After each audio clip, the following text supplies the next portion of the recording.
Hello. I'm thrown at the moment because it seems I'm actually ready to paint. I go online going, oh, I gotta get out my paints. I gotta get my water out. I gotta get my headset. I'm looking and I'm going, I guess I have it all. You know what I don't have? Chat. I don't want to be trying to turn around and look at chat. So in order for that to work, I need to turn on my YouTube. Now, I have yet to find a good tool that shows my chats on YouTube. The YouTube app is functional, but really all I do is go to my channel and basically be one of my be one of the people that's on there. Hey, look, I've got one guy watching. So I don't have an easy way to the Twitch app lets you actually go to your streaming session, and it'll let you just go into chat, and you don't have to worry about anything else. YouTube doesn't have that. They've got a YouTube Studio, but it doesn't let you connect to like your existing chat just because you're logged in and won't let you do anything. So it's like you're basically just going to your channel and watching your show and watching the chat and then responding to the chat as it goes into the chat. So I don't know, and there's probably a delay, which of course is pretty common. All right, so currently things I'm working on.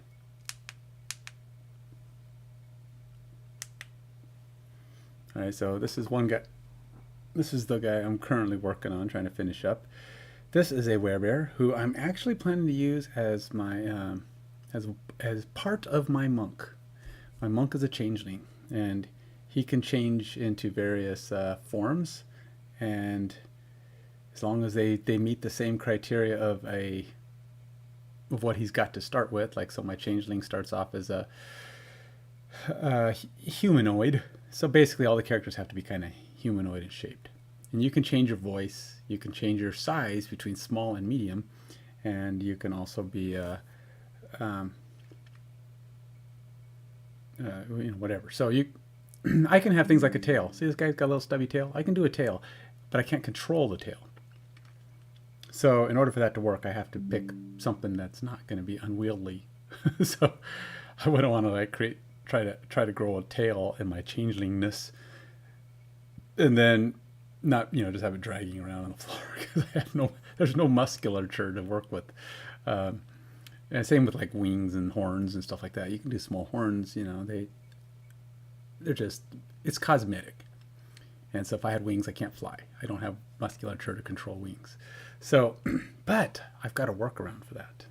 I mean, a workaround that lets me use my wings, maybe not for flight, but for other use. And I've got an idea for that. But I have to level up a couple levels before I can start doing anything cool like that. Right now, I'm only level 1. Plus, I'm not totally sure I can turn into a werebear yet, or even into this guy, because the idea is that a changeling, much like a druid, can only change into things that they can only change into specific people they've seen before.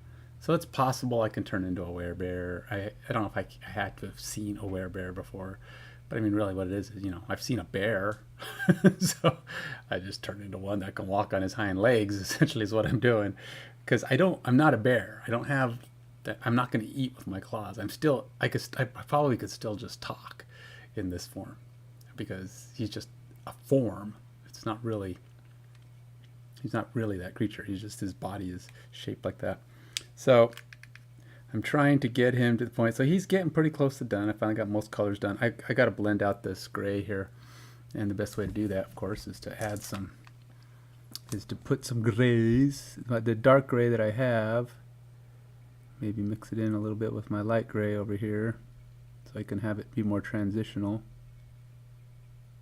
I'll probably put a little water on my brush because it's a little dry out from having sitting for a few minutes.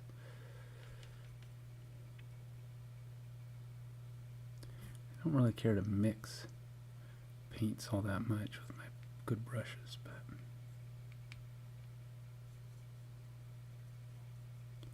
sorry. All right. So we'll see how this goes. So the idea here is just to kind of start trying to make this gray I have on there already not look so much like it's, you know, I just got dark gray mist spilled all over my light gray. I want to try to make it look like it's supposed to be that color, but also do it in a way that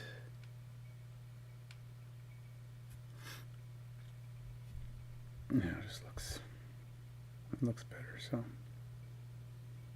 these are really, one thing I've noticed about this cloth that he's wearing is it's very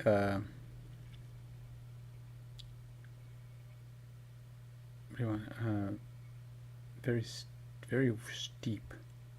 The creases on it are significant. That's what I mean by steep. It's like they're really deep crevices, which makes it a little hard to paint them. It's not just wavy cloth, it's downright just deep cloth.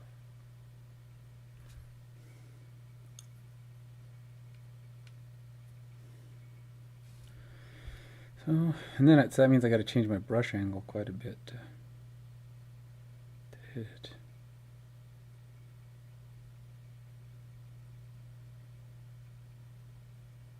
Just trying to blend these lines out so it doesn't look so obvious that I put that dark gray in there. Some people probably would rather just blend as they go.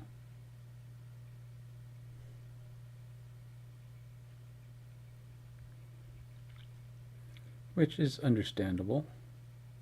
This way you don't go through the phases of, ooh, that looks totally wrong. I like to do it, I don't know, I just like to put the color on and then go, okay. It's actually kind of cool to watch it blend away. As you do it, as you're putting this paint on, you start watching the paint kind of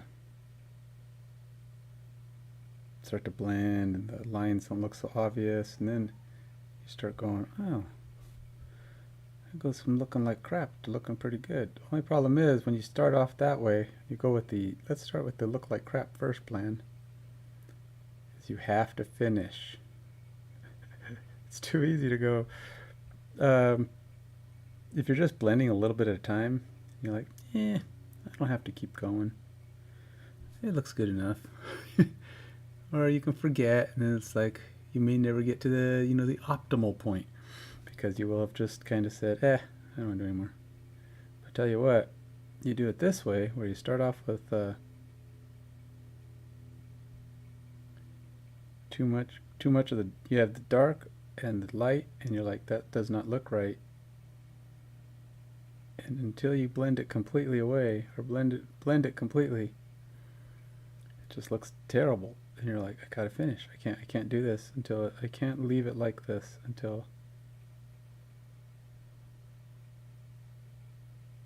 I gotta get that color fixed. So the more you do this,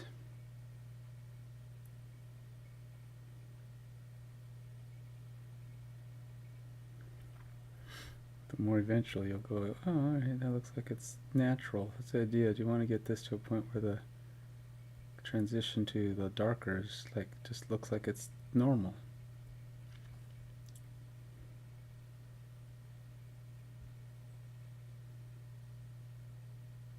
Just keep taking that light one down and just slowly blend it down there. Eventually, hopefully,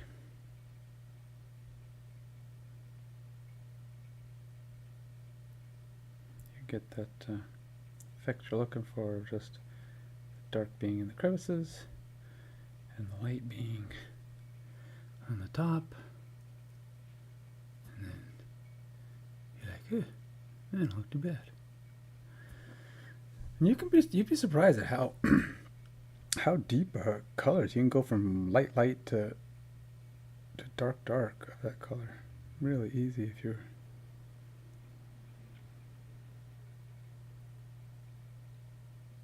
patient with it, that's for sure.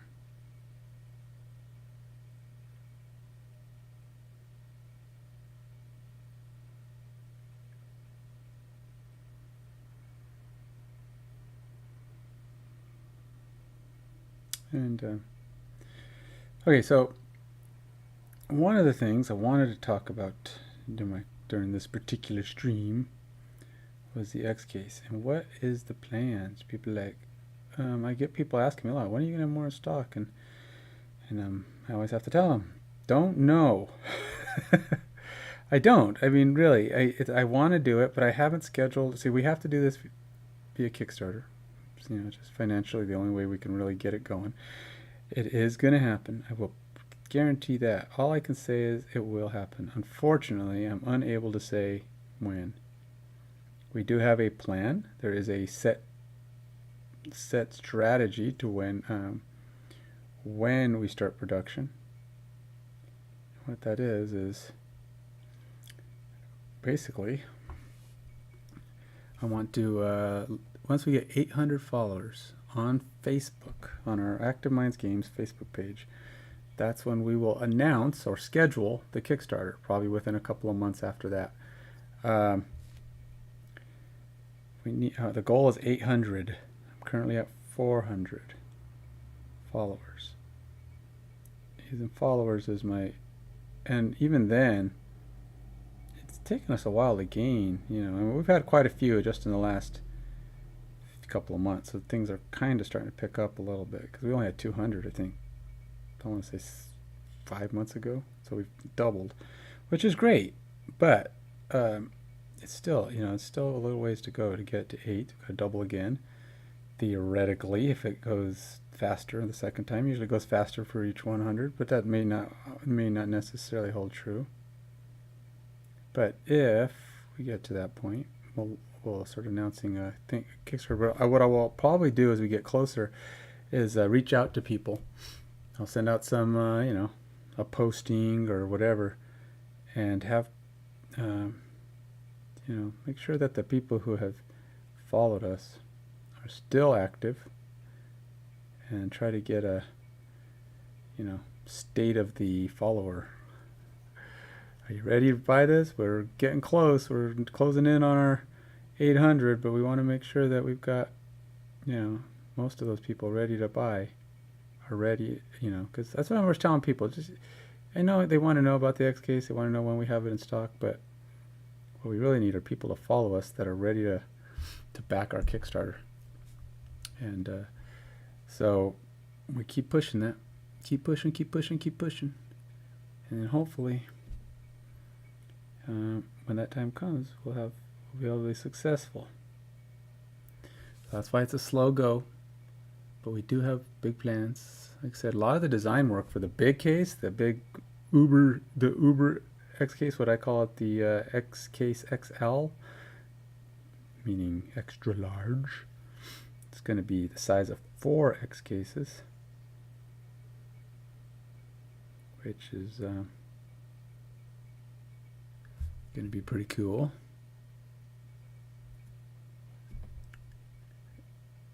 And it's 4 XCases, basically the equivalent of a 2x2 XCase.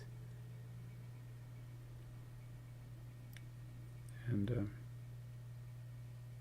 so that, and we're going to have in the plans we have, we also want to have a unit that's, or have what do you call them, inserts that are customizable, and like a shelf unit that you can configure to be either, it's basically about, I think they're like 7 inches long. It's a adjustable shelf that you can adjust for height and steps, so you can actually have things set up like a stadium type seating for your minis. Makes them much more displayable. Plus, you'll be able to add put 2 of them next to each other, or 2 of them on top of each other, just depending on how you want to set them up in like a big case. And you can create like a big unit with shelves all the way up and all kinds of cool little layouts that you'll be able to manipulate with those. So there's a lot of big plans, and a lot of those things are almost complete in design. It's really just going to be a matter of touch-ups. Basically, we have to get them. We got to hand them to a expert on print molds. Now some of that stuff we're not completely sure yet which items are going to be molded and which ones are going to be 3D printed.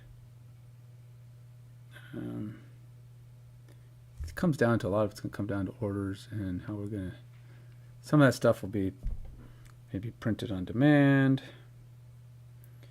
There's still some questions there, so yeah, that stuff will be answered in time as we get closer.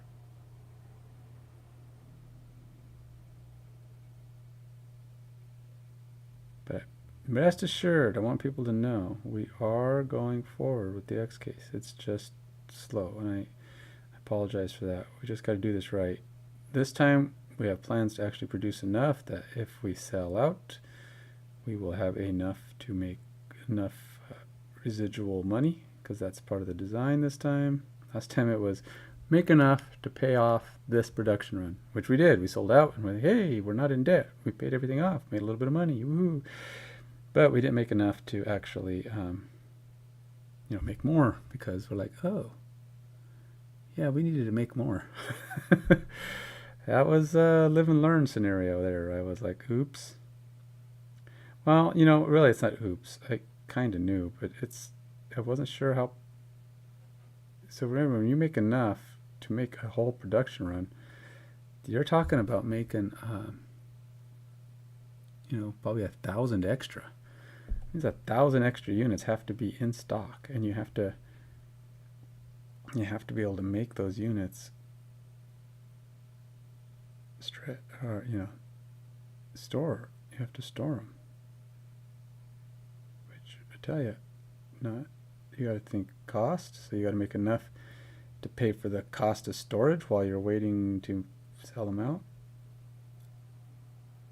You got to think about marketing, because you got to have enough. You got to be able to market while you're getting ready to, because you want those things to be able to keep selling, but you have to make enough to pay for the marketing so that when you're done, you still can, you can still go ahead and do the production run. You don't want that marketing to suck up all your extra money that's supposed to be used to produce them. So it's really all a lot of math. It's funny. Some years ago, I created a cost worksheet for manufacturing. I did it just for my stuff, but you can plug in the numbers for anything on it. So I've got this spreadsheet that I can just plug in all the numbers for all the different things that could possibly be on there. And I still added things every now and then, but ultimately that's what it does, is allows me to plug in how much does it cost to manufacture, how much does it cost to ship it, how much am I going to sell them for, what kind of marketing costs am I going to have, what kind of things do I want to budget for and plan for. And then it tells me, okay, you need this many units to pay for all that and still be able to do your production run. And then I'm like, okay, well, I need to be able to produce another production run when I'm done. And you say, okay, well, you need to make this many more, because you write in how many you need to make a production run, all the different bits and parts. And so I just plug all that junk in there, and I go, oh, I need to make 3,000 units. Or if I'm doing the big units, which are going to cost a fair bit more. Current expectations of MSRP, just to give everybody a heads up, we are thinking, and that's why as of now. So, there's inflation, stupid inflation. There's unexpected costs and other things that can affect. But to actually pay for them and for them to make some surplus that we can actually make enough to make more.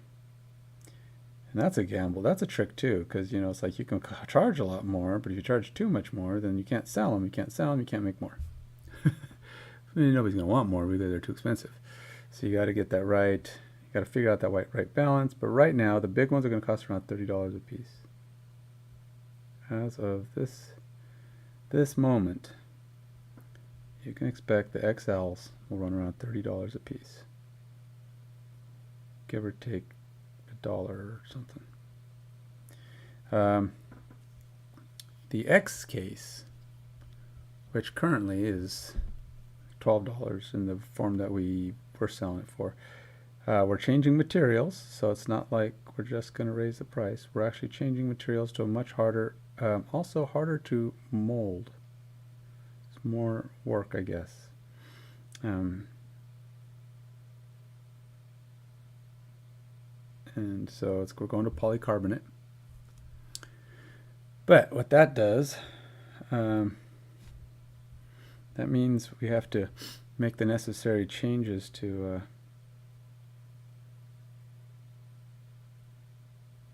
get things actually produced. So that's going to be, it's going to be closer to $17, maybe a little bit more, maybe 18. I'm hoping not, or hoping not, but I'm just trying to give everybody a heads up. You can get a feel for what you might be paying for the next versions, versus like these are only originally 12, and that's because they're ABS and they were cheaper, and you can do ABS, but ABS is cheaper quality. I just don't want to do it. I don't want to sell low quality stuff. So for me, it's important to keep the quality up. It's more important to me than the selling them cheap. I'd rather sell them for a little bit more, sell a few less, but know that the people who are buying them are getting their money's worth, and that they can expect the XCase to hold up. Now, I'm not going to tell you that the new ones are going to be invincible. They are not. But they are really, really tough. I know that because I've had prototypes sent to me, samples. I have polycarbonate samples, and I have done some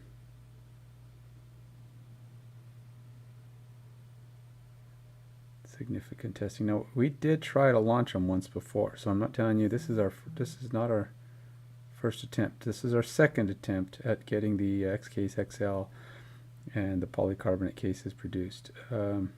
We actually had a company try to help us. For what they charged us and what they agreed to do to help, wasn't worth it. So I couldn't really recommend them, because there was a lot of things they said they were going to do as part of the marketing and setup, and they did only a fraction of what they said they were going to do. I ended up doing most of what I ended up doing a lot more than I expected, given that I expected them to do more. And that was the whole point, was to get help, because I'm not an expert in marketing. I'm sorry, this is one thing I don't do, is marketing.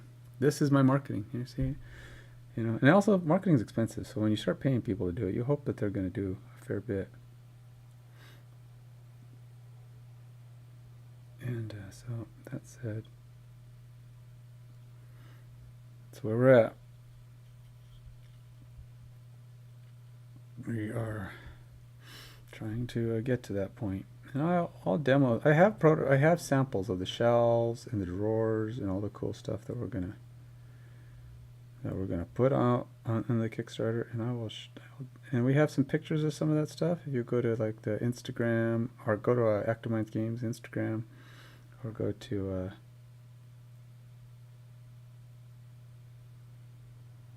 what do you call it? Active Minds Games here on YouTube. We've got some videos. Check that stuff out. You see some cool things. If you don't already know what the XCase is all about.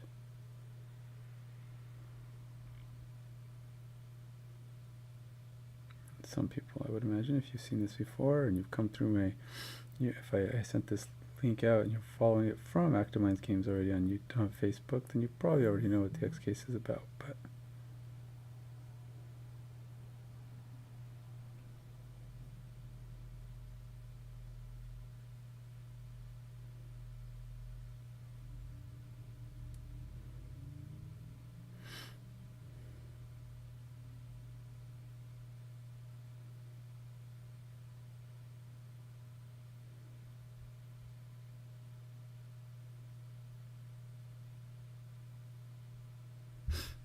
So we'll just keep. So that's the plan.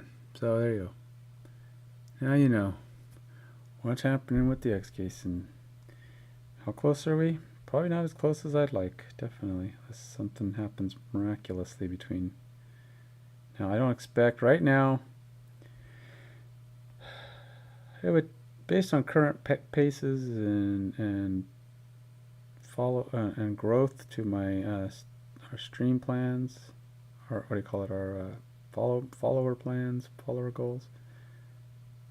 6 months, probably the earliest I'd expect to announce a launch, which means probably what, April, May, June. But then again, last year I wanted to say June too, so it's all you, man. It's all on my customers. How soon do you want these things? Are you willing to help me attain my goals? Help me get people who are gonna go, ooh, those are cool, man. I didn't know about those. Thanks for pointing them out to me. How do I get in on this party? And then you say, go to Active Minds Games on Facebook and follow those guys so that you can get these, and we can all get them. Then I'd be like, thank you, sir. Thank you, good sir, for helping me out with this, because now I can get these puppies into production. Now, I will tell you this, if you haven't guessed, if you don't know this by now, marketing or production these days, very bad. Very bad. It's not that it's quality bad, it's just it's slow. Slow and painful. They're behind. Everybody's behind on everything. And it's just, things aren't fast. So even if we got the Kickstarter launched, we're looking at 12 to 18 months before it ships. So just keep that in mind. Reaper just did their Bones, was it Bones 6? they're still shipping Bones 5, but they just did Bones 6, which of course I had to back them some.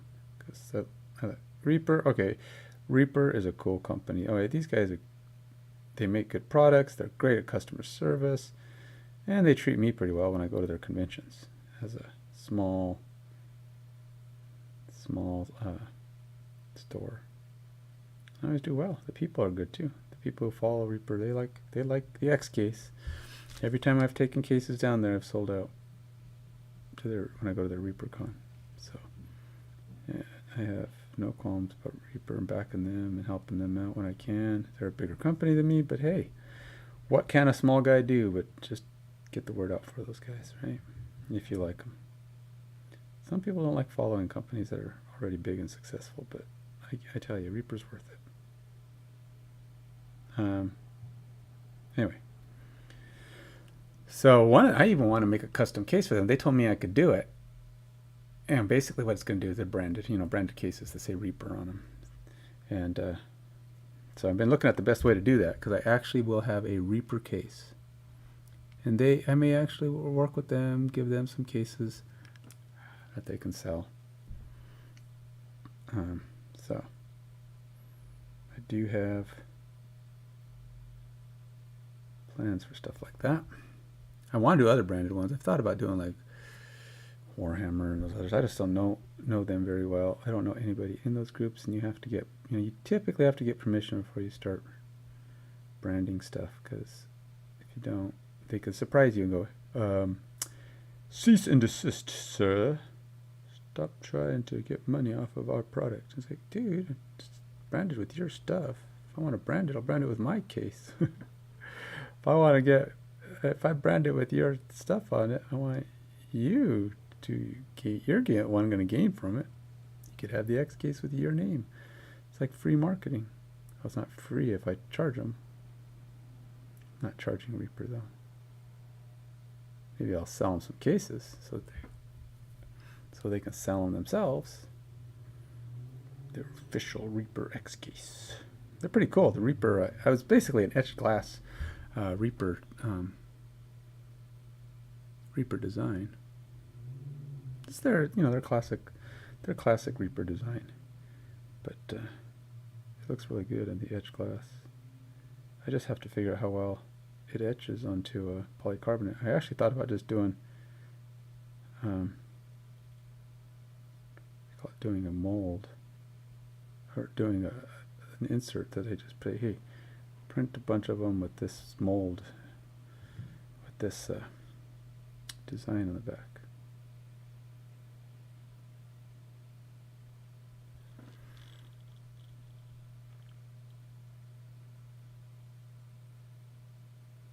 So let's see, what's today? Saturday? Has anybody seen Captain Atom yet? I want to go see it so bad. Find somebody to go see it with. I don't like going to movies by myself. I'm one of those guys. So it's like I either got to find a friend that wants to go or wait until it comes out on TV. But I don't want to do that because those kind of movies have to be seen at the theater, man. They're at their best. When you... So maybe I'll have to see what my dad's up to. See if he wants to go see Captain Atom, or not Captain Atom. Go see Black Adam. You say, why? What brought Captain Atom on? Well, I was just watching Captain Marvel, which, by the way, is not as... I still think Captain Marvel is Shazam. I'm sorry, that's just me. Because I became a Shazam fan back when he was Captain Marvel as a kid. Actually, I don't know. Maybe he was always... There was a TV show once called Captain Marvel, wasn't it?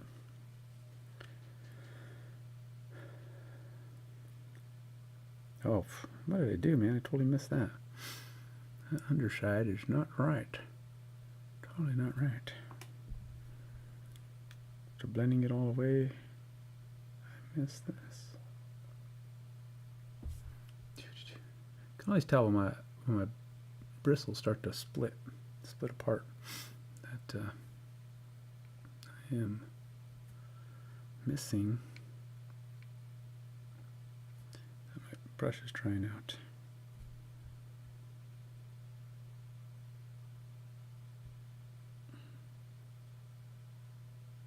Oops, it's a little too gray.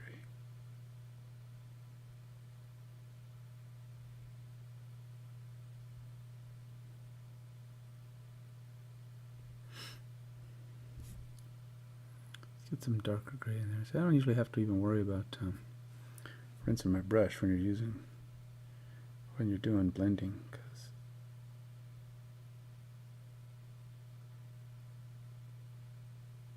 if you're doing blending, it's almost better that it's wet, because as you touch the paint, it just kind of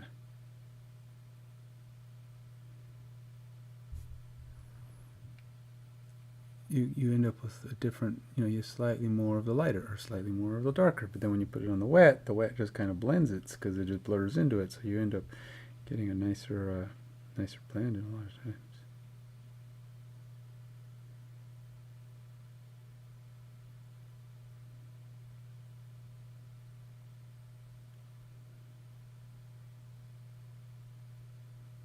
I just gotta go back and forth until you get the blend of choice, because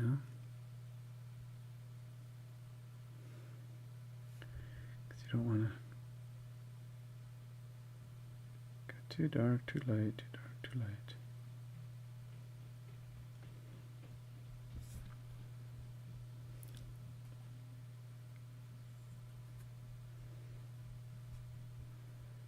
Go the other way. Come on, you. Darken up.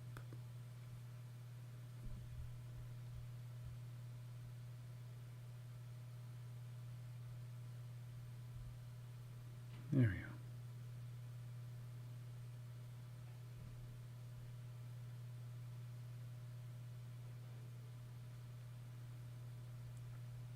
Sometimes it's just really kind of tricky to get just the right amount of color. Doesn't look like there's a line. The goal when you're blending is the goal that there shouldn't be any lines. Shouldn't be able to quite tell where the two colors change colors.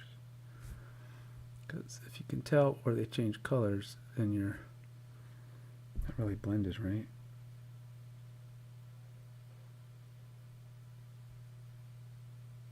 So that's why sometimes just doing like a scratchy paint, like you're just like painting down in one direction, like against the grain, will actually help prevent that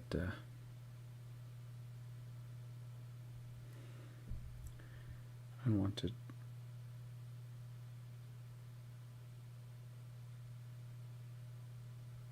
This makes it look more naturally blended, I guess.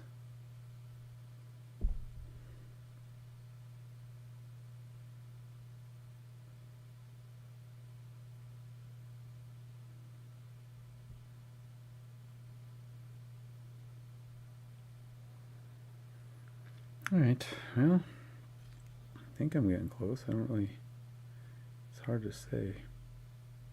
What point are you blended enough? At what point can you say, well, I don't see any lines, so it's doing its job.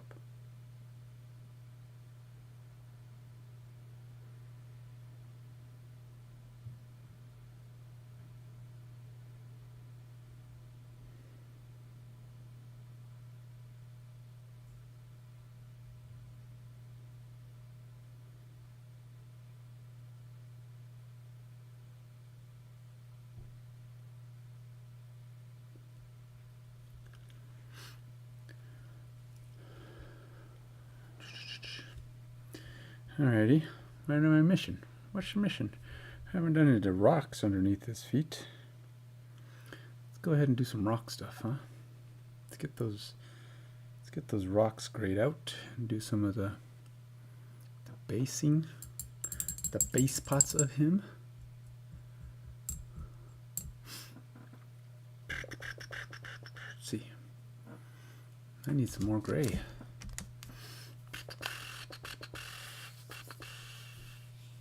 Some regular old happy gray, neutral gray.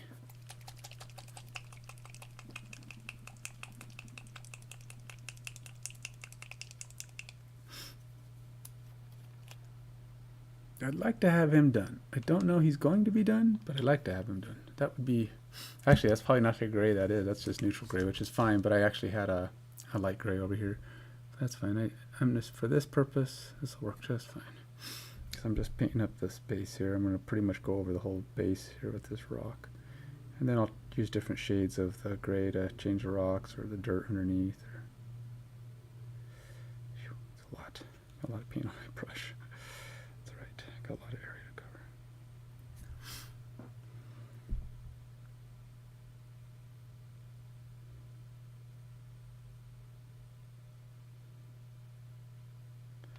Lots of area to cover with this rock. It's like there's a lot of rock.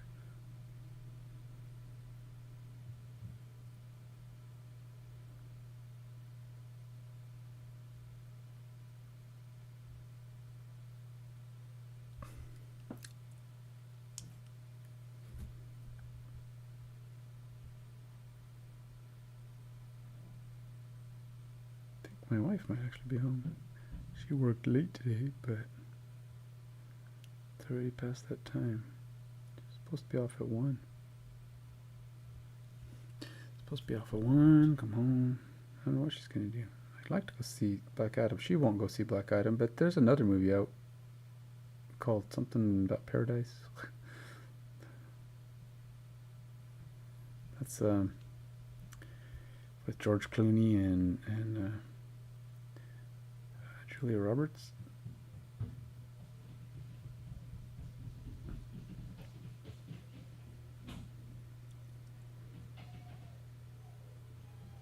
Yep, she's home. My dog's going nuts. She knows. She's like, oh, she's here. Let's whine and cry at the door. She only whines and cries for her.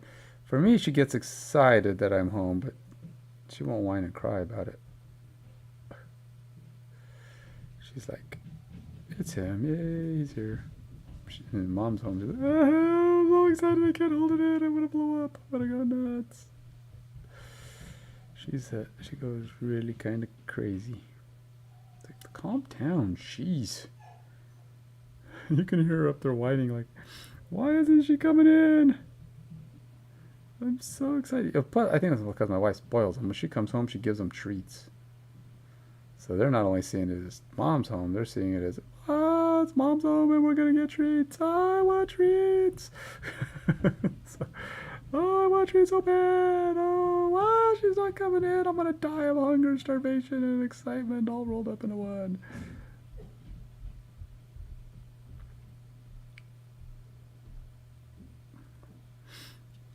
It's like, calm. What the heck?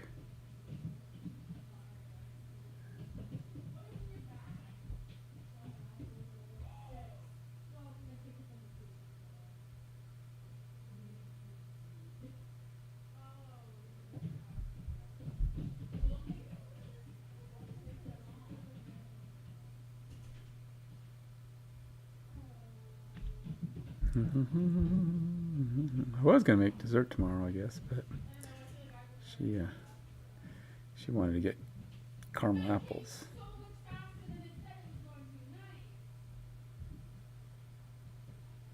Like I said, she works at it's basically a harvest festival kind of thing. You know, it's like the thing they do and things. You know, we got Halloweeny stuff. They have a corn maze. It's kind of like that, but it's an all month thing. It's business that runs, and she works there during the Halloween season. Most years. Last year she worked for like 2 days. It was too much. She didn't want to do it. This year she's actually been going hardcore, man. She's been working both days on the weekend, and she's going crazy. Lots and lots of hours. And then she's working 7 hours a day now too. I think she's just getting used to working again, and I think it's just getting easier in that sense, mentally. You know, when you've been used to not working, she didn't really start working consistently again until last year. As far as, you know, out of home goes, and you don't have control of your own hours. You know, you have to do that. And now she's going in super early, and she's just got that work mentality going again. She works at a school district, so yeah, they have to. She goes in. She's a lunch lady.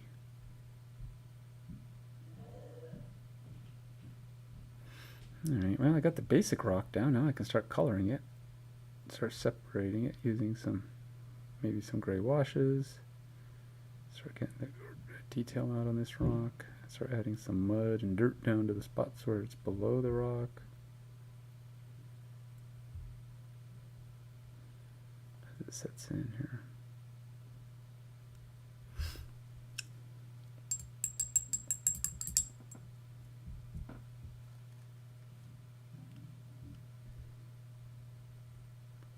I like to brush with water sometimes. Don't really add paint, but it thins the paint. If you feel like you get a little too much paint in an area, just put water on your brush and then just go over it, and it'll kind of thin it out. Pull some of the extra paint off.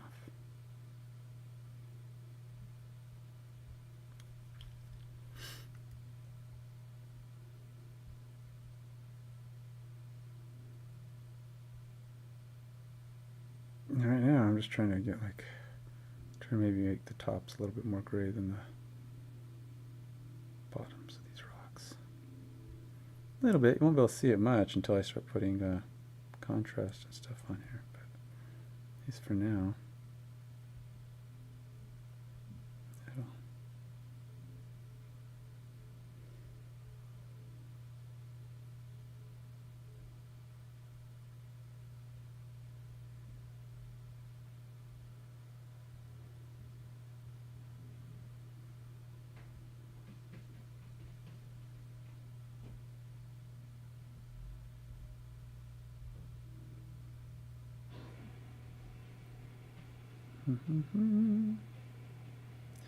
It's been, I guess, really nice up there while she's doing it these last few weeks, but today was the first time where we've actually got rain in a long time, and we've had like terrible smoke because it's so dark and gray. It's like foggy outside. It's how bad it's been because we've had fires and stuff in the area, or, you know, relatively close. It's just caused a lot of, you know, bad breathing, you don't want to be outside. But finally, we got good rainfall these last couple of days, and it's actually proving to be a boon for us, you know. Get that junk weather off. All right, I'm gonna paint now. Typically, when I take minis out of a board game, I will pick some random color, and all the bases get painted the same color. And but when I do D&D minis, I pretty much only do black on the base. I'm talking about the base, the part that goes around the bottom here.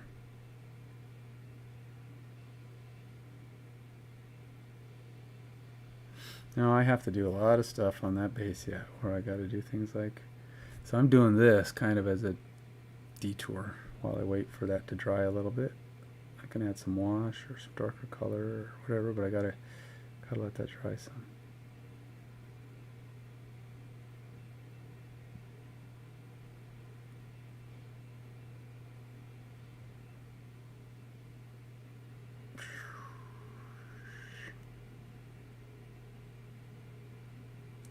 And I may or may not get a little bit of other color on it as I finish painting it, but it's alright. I'm gonna touch it up. This is just me getting the basics done.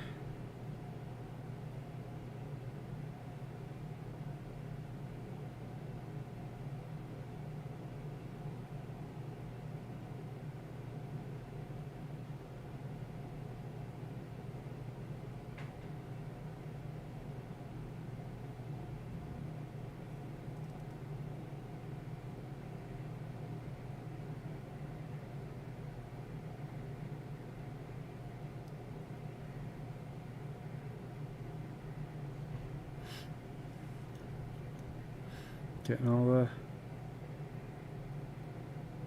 the resin gray off of it. And I'm still not done with that, because even after I get this base covered up like I am now, I still have to figure out a couple of parts that aren't yet done. And I tell you, sometimes those are the hardest ones, because it's like the reason they're not done is because I don't know what color to paint them. I don't. I'm just like, I don't know. I don't have any idea what I shall do with it, man. What color are those arm breast cloth, whatever majigger's at?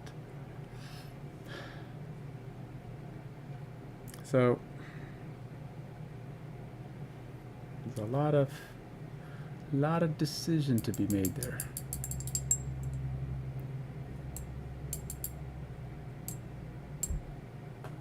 You know what?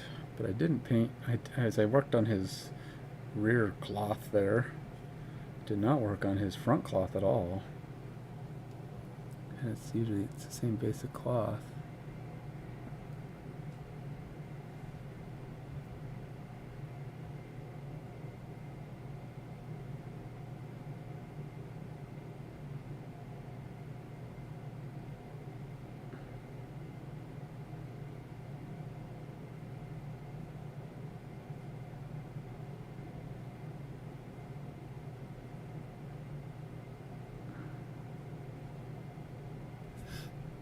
As he's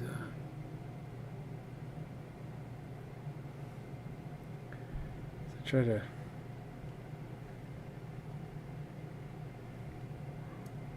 just trying to make sure I'm still on the camera. Every now and then I gotta look back, make sure I'm still know where I'm supposed to be.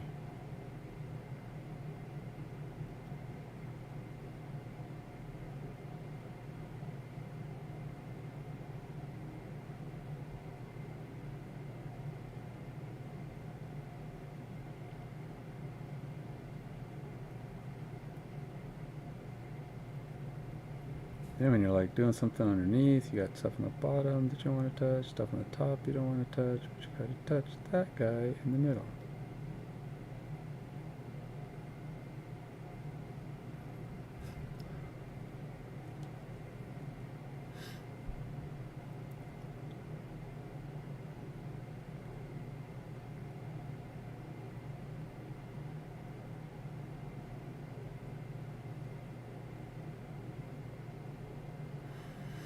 It's kind of funny. I know I have a really low bar when it comes to movies and TV shows. Really, there's a lot of stuff I'll watch.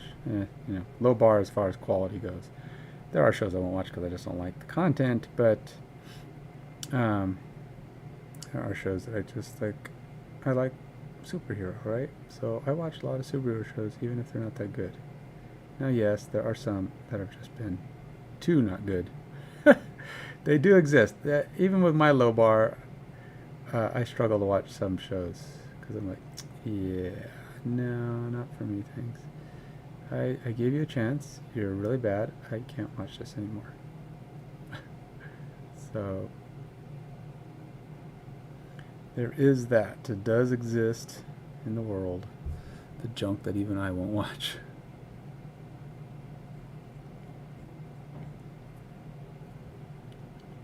And it's just the way it is, man.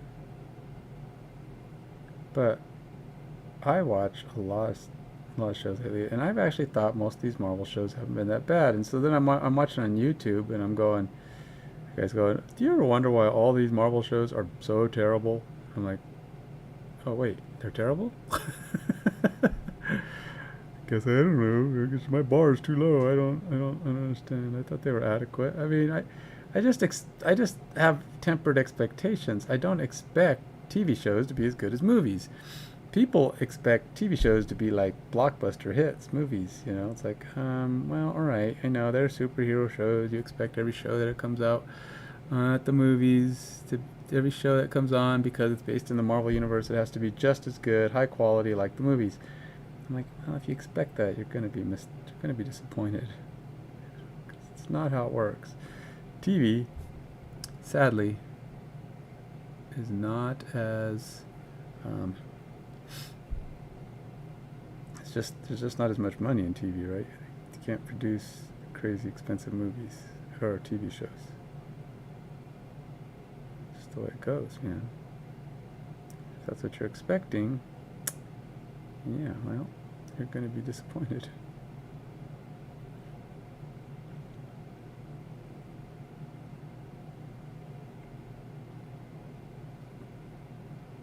Alright, well, it's a little smoother at least. Still got to do these underarm things. See, these guys, those guys right there, stuff under his arms. I don't know what color I paint that. And he's got, I don't know what that is. It's got weird textures. I can't tell if it's got some kind of a strap on it.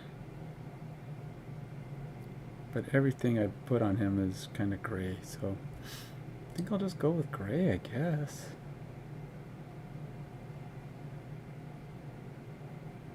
Like he just used rags to cover it up. Alright. That convinced me. Let's just go gray. I don't know what it's going to do, but it's his underlayment.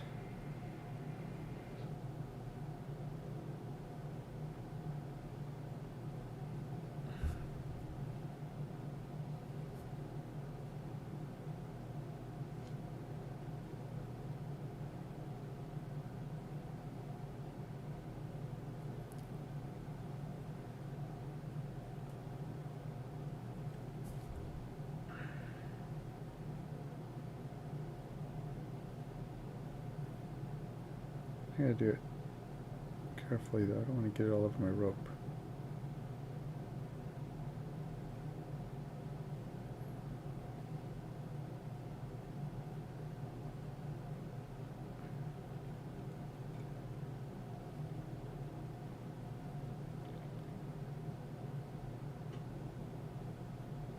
Because if I get it all over my rope, then I have to paint my rope. Granted, I still have to do highlights on the rope. The rope is just one color right now. It's got no highlights, no shading, no nothing. But, I've got to start somewhere. But I just need to get everything painted. It's at that point now. It's like, it's good enough for government work.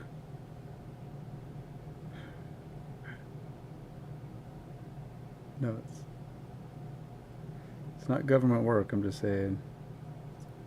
If it was, it's good enough. I know, I'm not taking shots. I don't even know where that phrase came from. It's always, I guess it's assumed that government work is done at a lower effort level. I don't know. Don't take it personally if you work for the government. I don't know. I just heard that phrase and now I'm using it. It's just like those phrases. Oh my gosh, my work started this. I don't know if this is new to my work or other companies are doing this, but it's like, since you go to sensitivity work training or whatever. I think you do it every year where you have to. Well, they tell you what's appropriate, what you can say, what you can't say. They started doing this thing called raising the purple flag. So if you say something that's like a stereotype or insensitive, I guess. I don't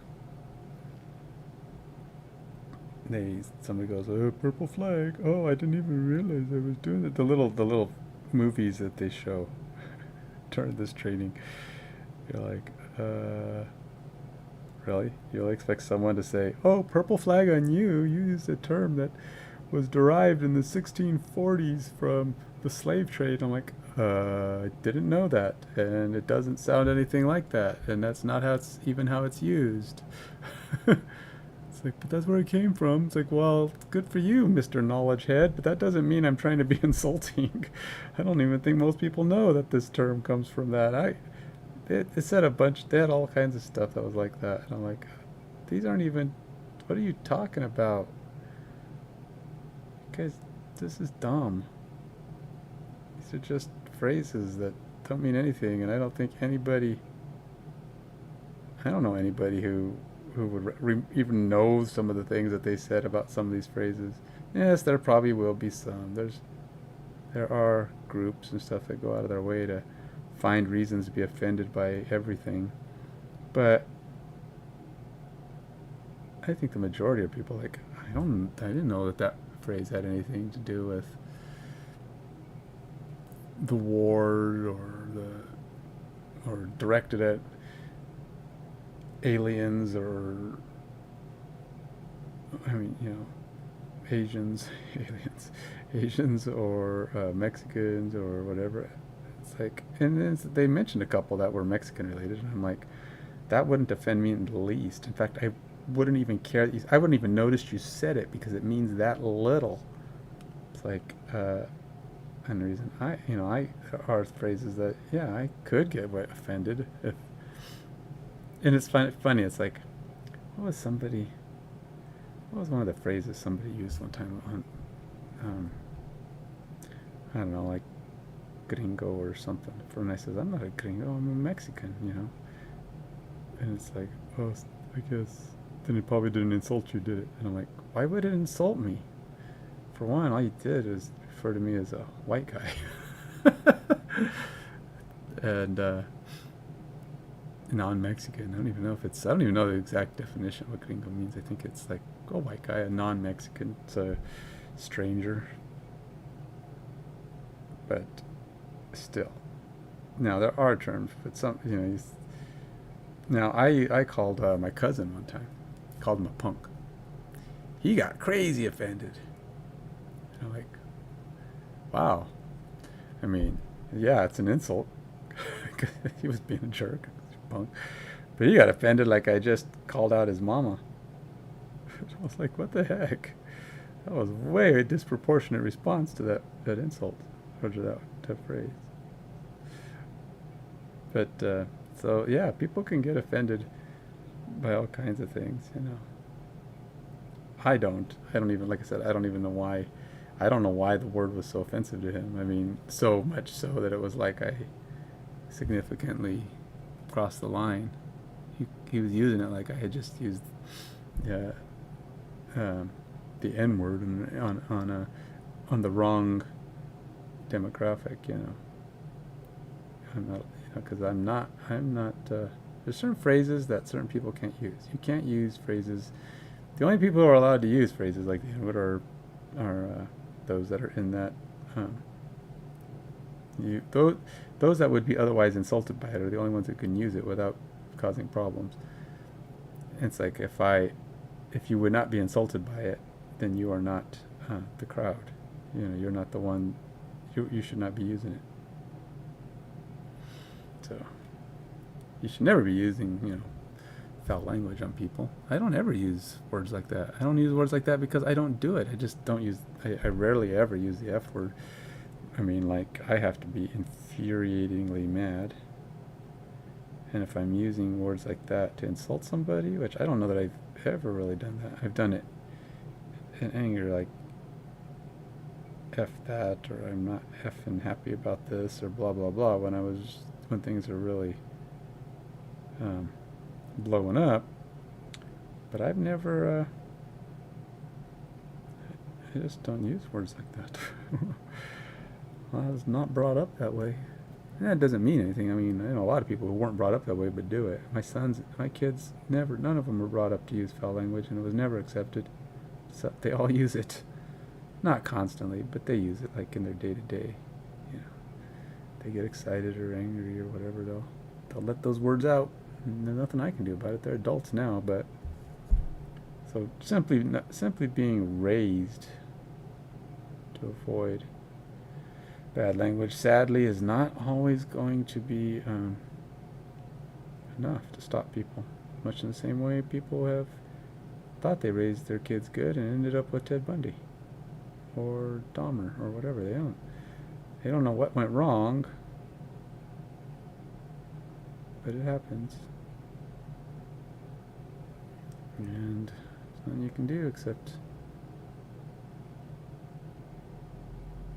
move on. Once your kids are adults and they go doing whatever crazy stuff they're going to do, you just got to hope that some of what they were taught sticks and go from there.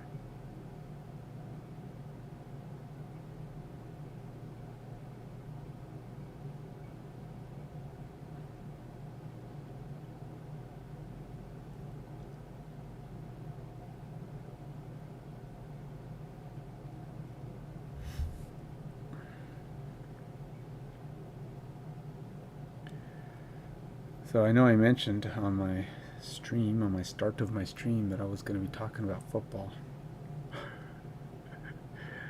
And,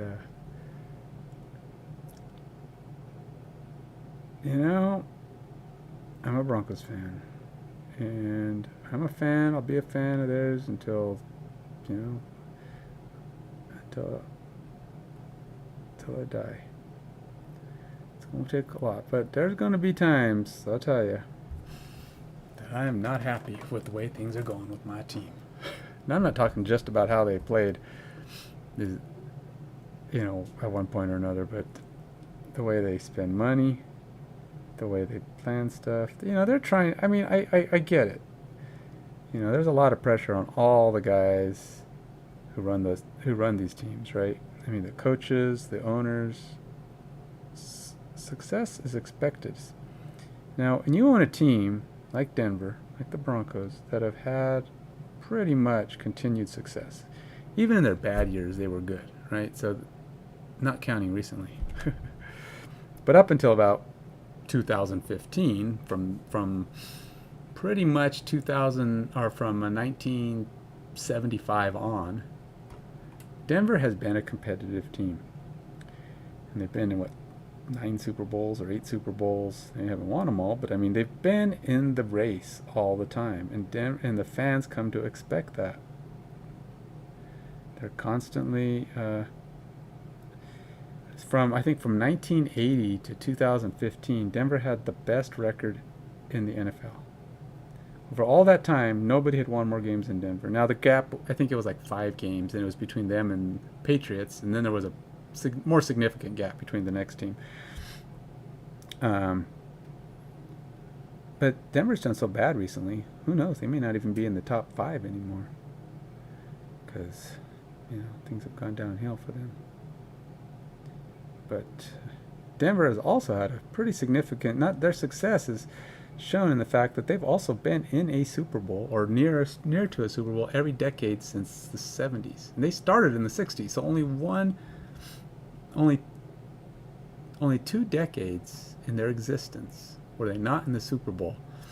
And 2000s, they got to the AFC Championship at least once, if not twice. But they missed. They didn't quite get in. If they had gotten in either of those, then they would have had that streak going all the way since that. The only decade that they hadn't really been in was their first decade of existence.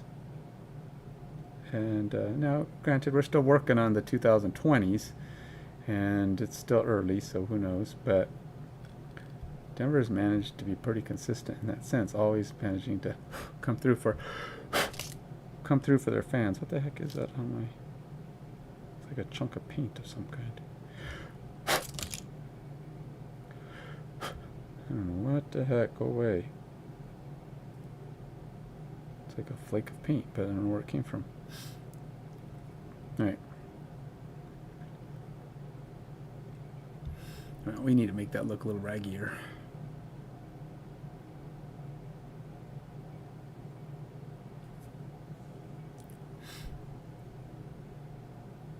A little less like I just painted a gray with another gray.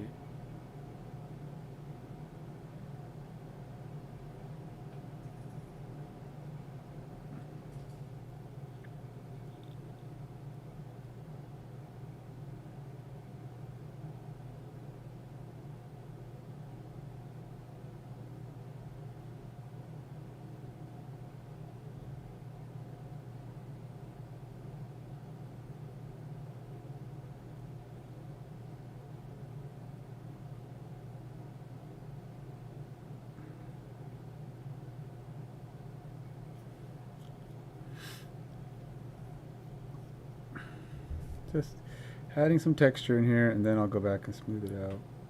Just some contrast.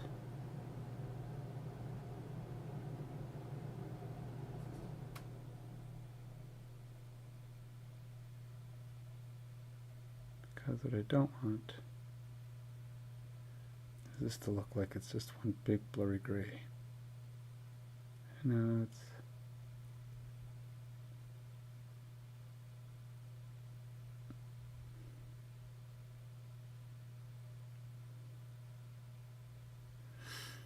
add some color, and then I'll blend it away.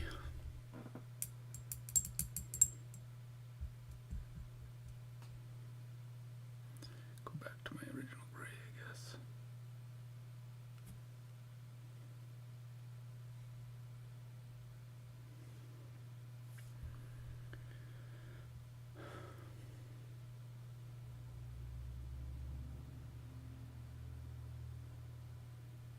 Yep.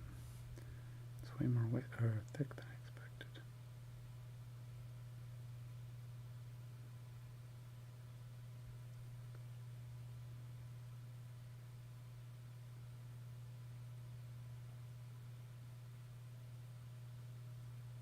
I don't even know. I should probably ask.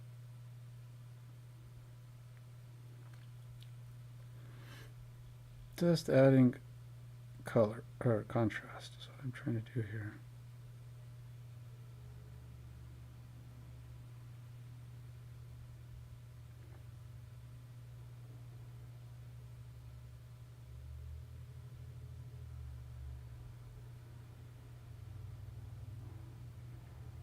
Trying to avoid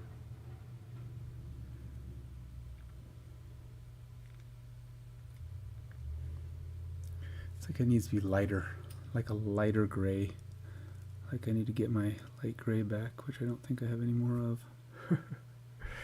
Because it's like I need contrast.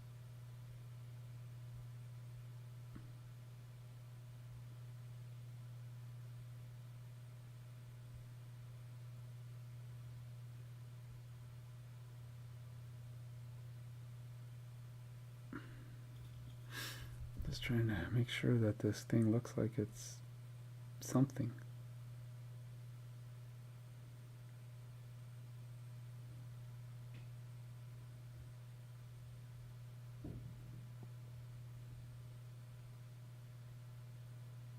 So I might be going out to eat pretty soon, so I don't know how much more time I have left. So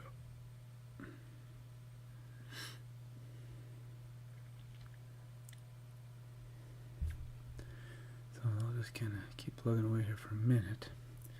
And then I gotta touch base with my wife. See what she wants to do there.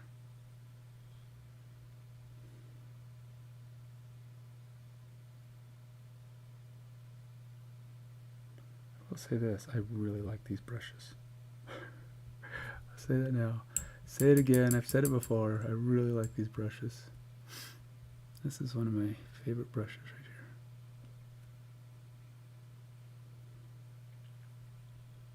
Oh wait, nope, nope, nope, nope, nope, nope, nope, nope.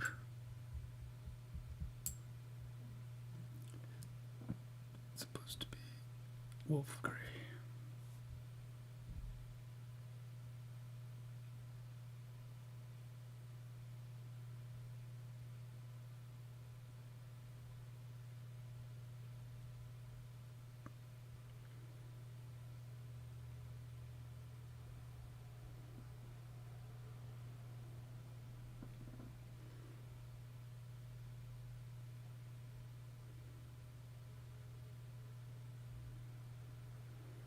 Okay. I don't want to paint that wolf gray into the wrong gray.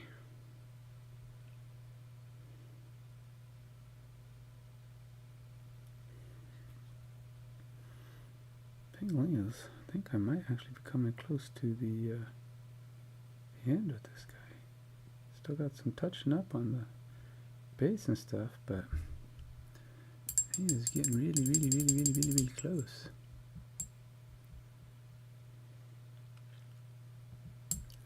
Definitely got to do a little bit more on the bottom here. Let's get some, let's wash a little bit, shall we?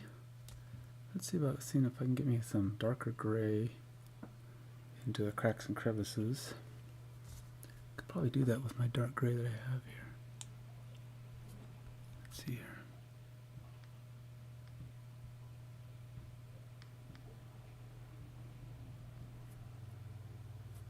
There are better ways to do this. Let's see. Just kind of plug it in down here.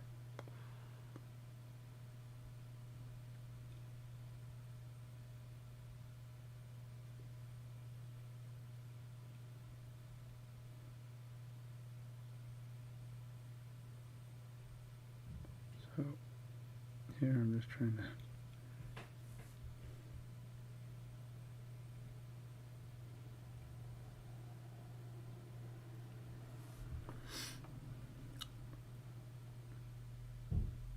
this lower area of rock, get some color, some contrast.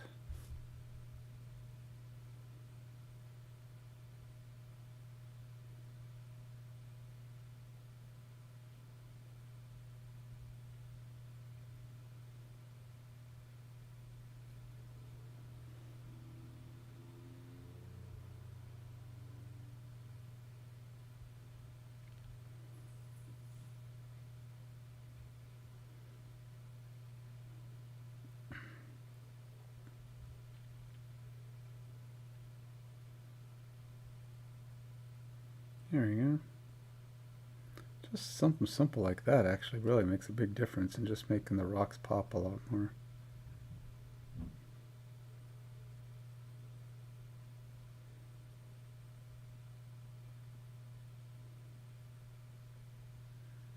Just makes them be more like he's actually walking on, you know, real life rocks.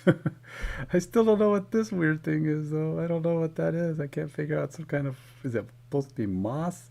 A clump of hair? I don't know what that is. It's the most bizarre thing. It's definitely not something I know what to do with at the moment. But hey, I'm not done, so I've got time to figure it out. We'll have to do something with it soon.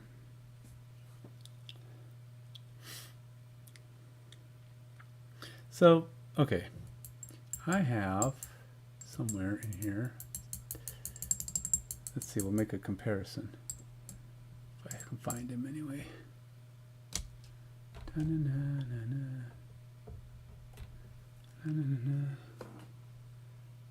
Alright, I want to make a comparison between this guy, who right now I think is getting close to finished, Maybe not 100%, but he's close.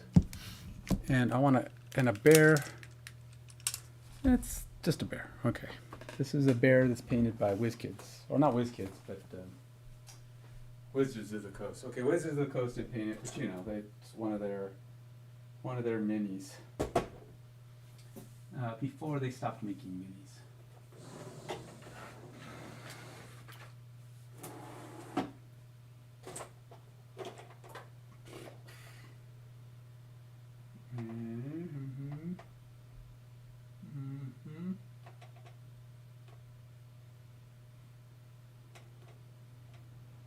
Well,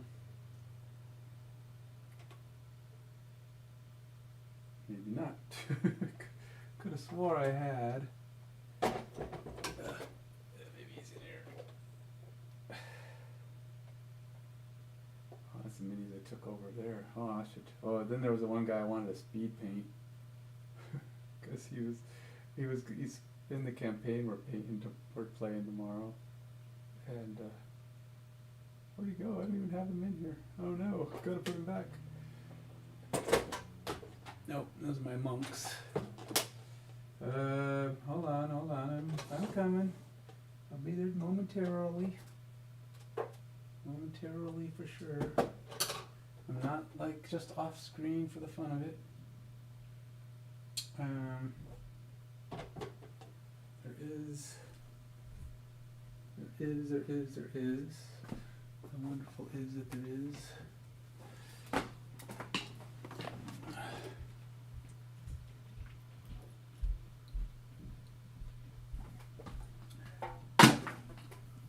Let's see here. I'm gonna do a quick text.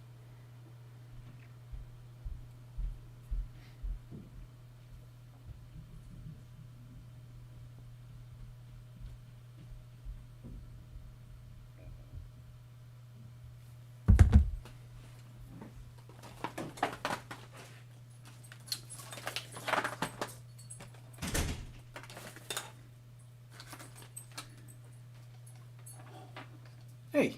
Hey. Well, it's no to at least part of my question.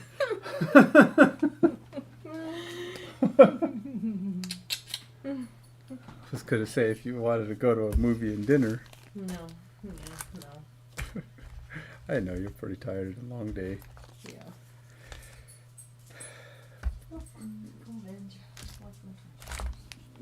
Didn't you want to get pho or something? Pho? Yeah, maybe like in an hour, 5-ish or something. Okay. It wasn't as cold. I mean, it was rainy this morning-ish, but it's like 48 degrees. It should be feel colder, but really it's not really weird. Well, that's good. So you only have one weekend to go, so Yeah. there shouldn't be too much torture. Yeah. All right.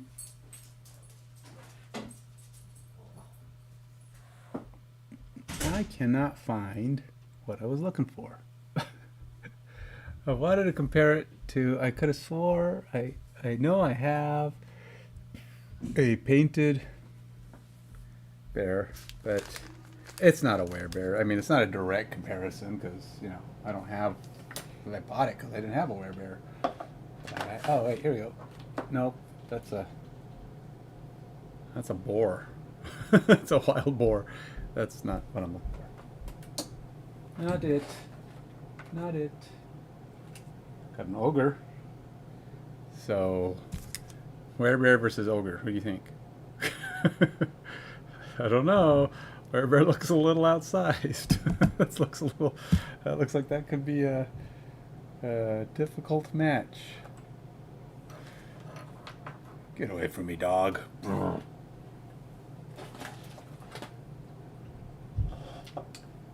I guess that comparison is not going to happen because I don't know where my bear can bear. And these are all, pretty much all, it's not all, of the minis. I've got a lot of minis. There's no doubt about it. And But some of we were for a long time just buying minis from the Whiz Kids, the collectible ones. You know, we'd like, hey, a pack of this and a pack of that, and it was random, and you get some cool minis, and like, woohoo. But then I thought it'd be fun to try to paint these, and ever since I don't like buying painted minis anymore. Just like that, I'm like, I'm too snooty now to be buying painted minis. How dare you think I would buy a painted mini?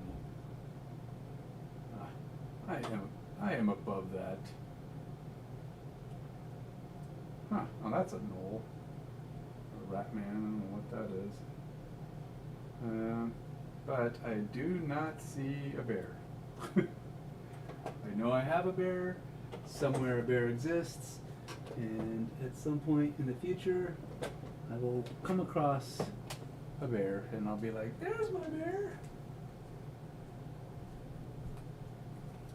But today's not that day.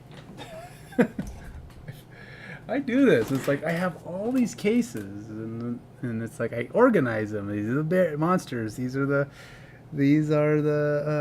undead guys. These are the devils and demons. These are this are the humanoids and the NPCs, and I kind of sort them out nice and neat. So it's like I want to find them. They're probably going to be in that case, and I go to that case, and the one I'm looking for is not there. And I'm like, where's it at? Okay, well, it's probably in one of my cases that I travel to. I take it to, when we go play. So I will go ahead and look at my cases that I travel with. They'll probably be in there. It's like, no, not there. Well, where the heck is it? It's like, how can it not be there? I organized these things on purpose so that it'd be easy to find them, and now I can't find a simple bear. I know I have a bear. I wanted to compare my bear. I wanted to compare a bear. It's a bear. It's a bear. That's unbearable that I can't compare my bear.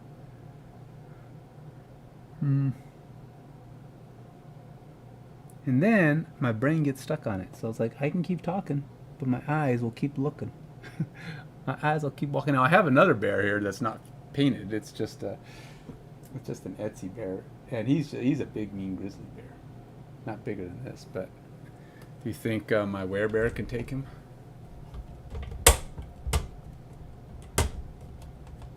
So I got this bear. And this is my werebear.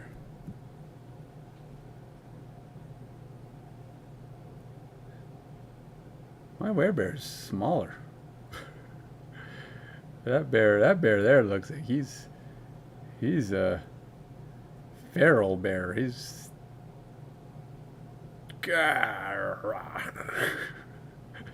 this dude looks mean. He's a big bear though. He's not like a fight. He's not like a human. This is a bear that's, humanoid. Oops. The wrong one down here. So many things to paint in so little time. Okay, it's like I have a lot of time. I just don't have a lot of time for painting. It's too many things. So a lot of this stuff in here, these cases, I have painted.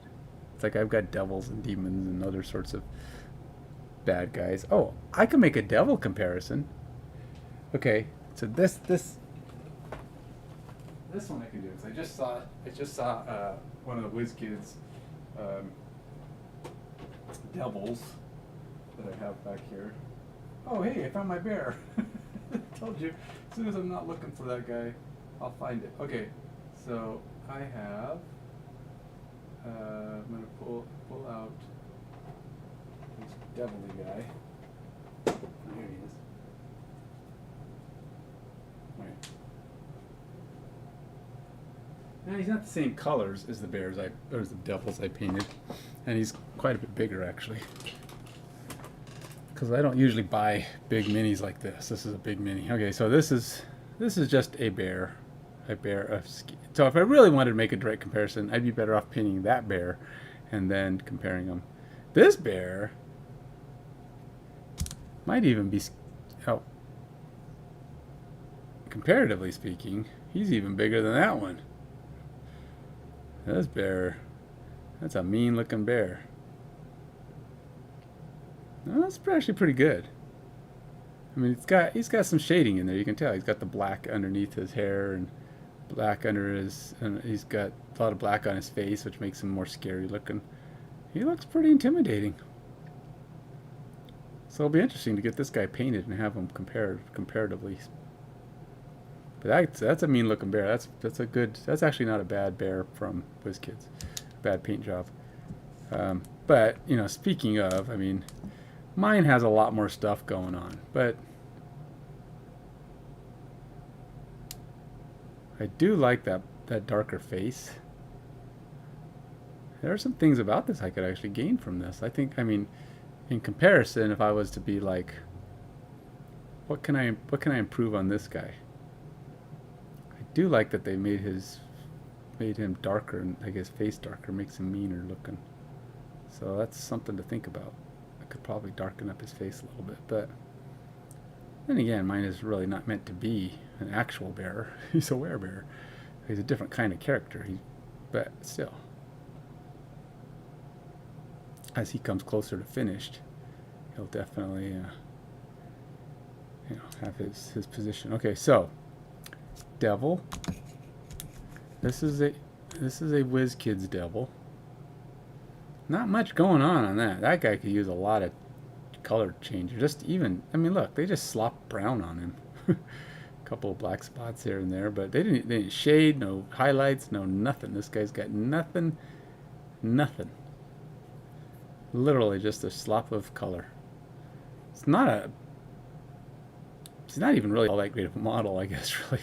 It shows a little bit of muscle, but I mean, he'd probably look a lot better if he was painted with some effort. That's not what the case is. No, so then here's a devil I painted. So this is the guy I put to the task. He's kind of shiny. That's my problem. I overshined him. I tried to dull him. In fact, he's way less shiny than he used to be. But he's still kind of overly shiny. And I keep going over him or trying to go over him with some like matte mixed paint and trying to reduce that shine. But yeah, he got a lot of shine going.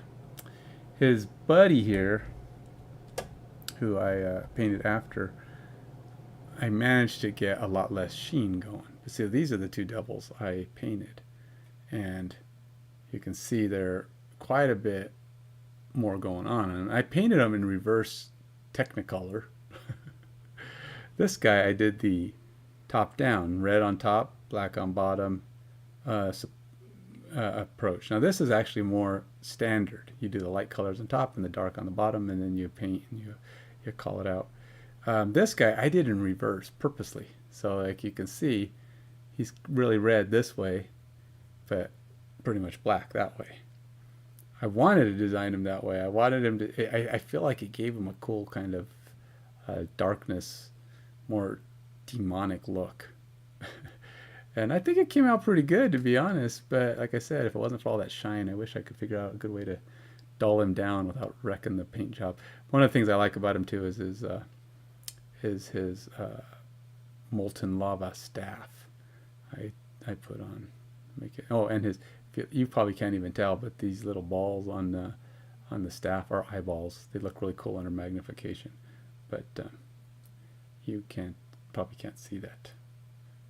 Well, maybe you can. I don't know. It's pretty close up, but yeah, they came out pretty good.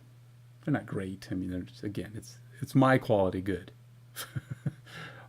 When you're watching me paint, that's what you get, quality wise.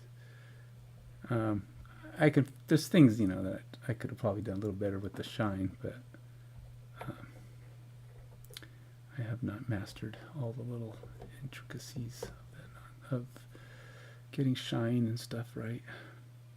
The problem is I'm learning that like inks and I can't get him. Can't get him to stay. Well, it's not stay. It's just like there's.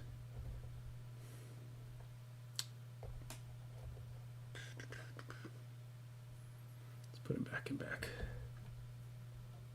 to the back you go, buddy. And this is a generic gargoyle from WizKids. See, it's like nothing. All they do is they dip him in paint, call it good. That's all they did. That one was literally nothing to it. Oh yeah, they do appear to maybe put a little bit of white on the top level of his teeth. that was the extent of effort they stuck into that one. It was not particularly great. I'm thinking I should paint him like a polar bear, huh? Because I've already got a big black bear or brown bear. And black bears are small.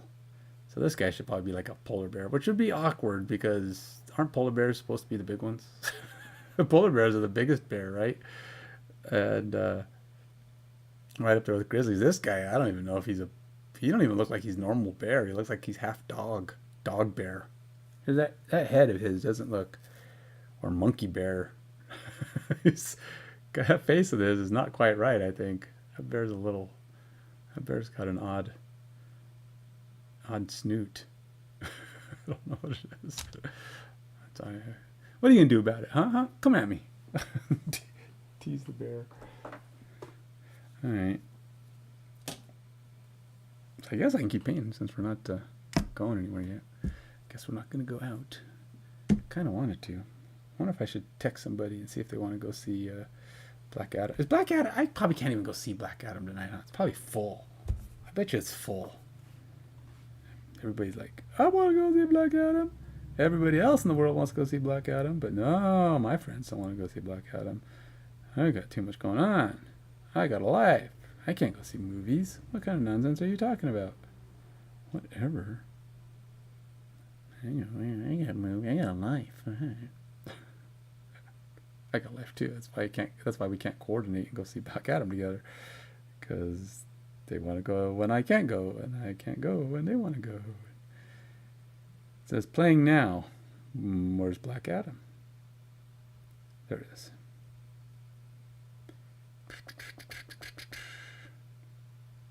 Let's see what showtimes say. Let's say if I wanted to go to, I don't know, Woodinville theaters. Let's say I wanted to go at 7 to Woodinville. Holy moly, it's actually got a lot of seats.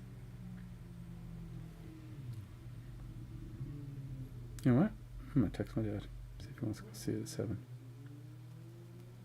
Hold on. I'm getting there. I'll be done here in a minute. I know. Don't be texting while you stream. Don't do it. Put the phone down, Ken. Back away from the phone. Hey, Dad, you interested in going to see Black Adam tonight at 7 in Woodinville? There's a lot of seats in the theater I saw, so we could go if you want. And I'd really like to kind of see it this weekend. Kind of busy tomorrow, and yeah. So hey, text me back. It's 7. It's at 7. It's currently 4:20. Let me know what you think.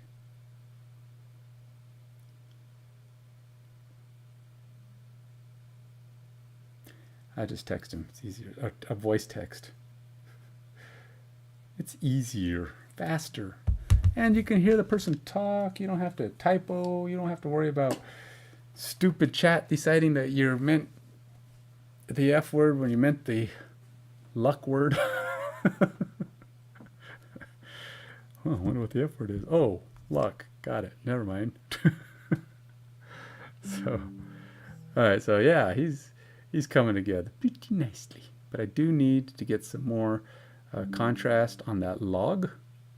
That login needs some contrasting.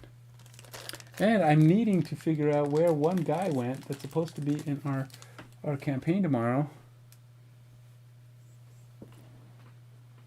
I was gonna do a speed paint of him. I was gonna try to get him done in 1 hour because he's not a main piece.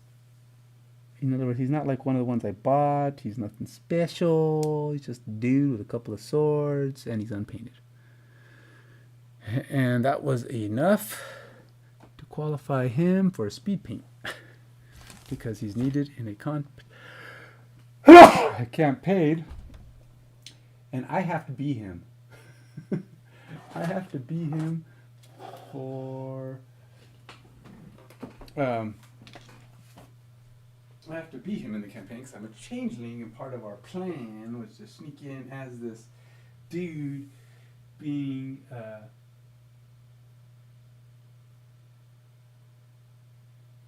I'm gonna pretend like I'm him. He told me who he is, you know, who he's got to meet, and we're going up to meet this guy. And that was a guy who was just guarding the gate. Didn't seem to care too much about, you know, his job.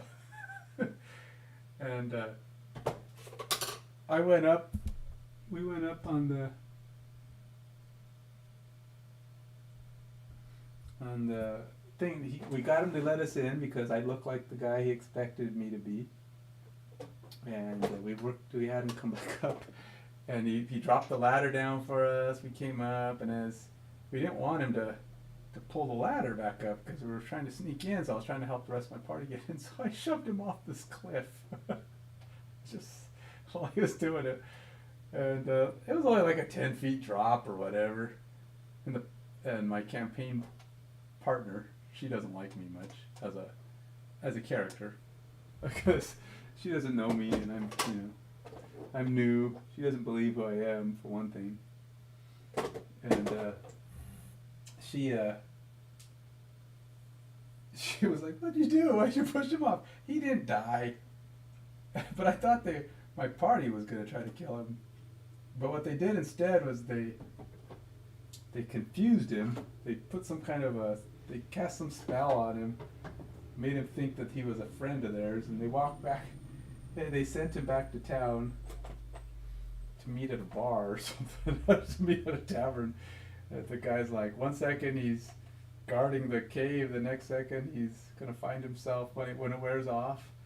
He'll be all the way back in town, and he'll be like, why am I here? What? It'll be classic, you know, one of those things where you're like, why did I come here?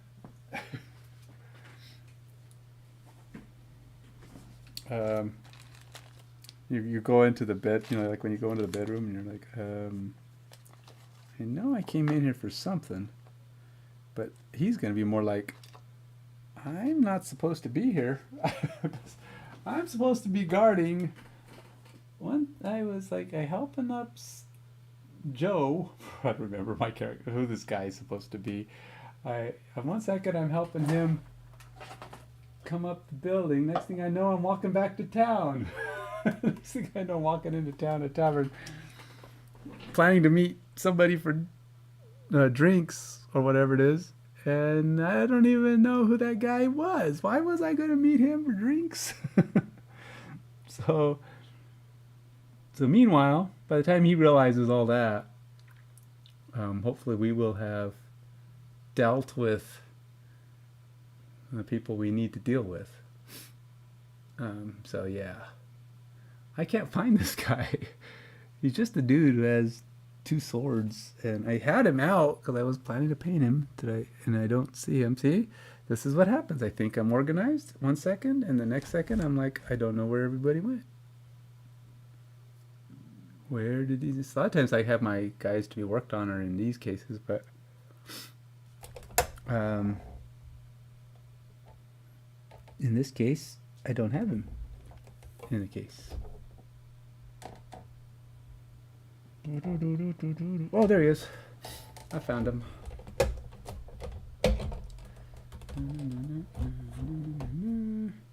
This guy. This is a Reaper mini, by the way. Reaper. Oops. It's one of my fairies. I have a fairy I bought on Etsy. It's pretty cool. But he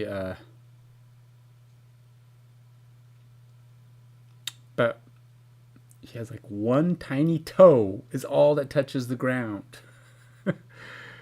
You don't know how hard it is to glue something to the ground with one tiny, I mean, literally it'd be like trying to glue the top of this guy's sword, his knife. Her foot is like glue that to the base, and that's all you get. That's all that touches the ground. So yeah, I can glue it and it'll stay there, but if you breathe on it hard, it comes off.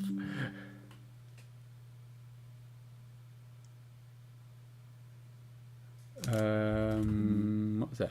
Somebody's texting something, but it has. I don't know. Oh.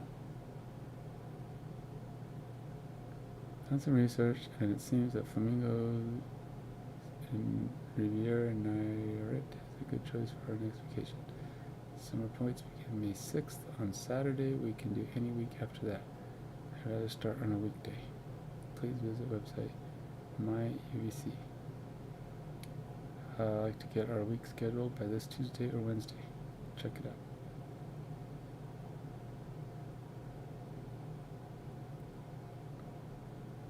Huh. All right. Well, I mentioned before that we're talking about a vacation in someplace. Like I said, my dad's driving it. I don't even know where. Okay, this place is Flamingos in Riviera Nayarit. Riviera Nayarit. Nayarit. Yeah, I don't know. Don't know what that is. I have to look it up. It's cool though. Sounds good. I've never been to one. I go anywhere really because I've never been anywhere. So it's like my dad and stepmom and my aunt and uncle that they always travel with. They go everywhere. So they've been to all these places. So if it's new to them, yeah, it's new to me. If it's not new to them, it's new to me. So, yeah, we'll see. All right, back to it. Back to my complaining and distractioning and doing all this stuff that isn't quite painting. Okay, this guy. So a speed paint would take me, well, I think I can do this guy in an hour. 4:30, 5:30. Let's do it.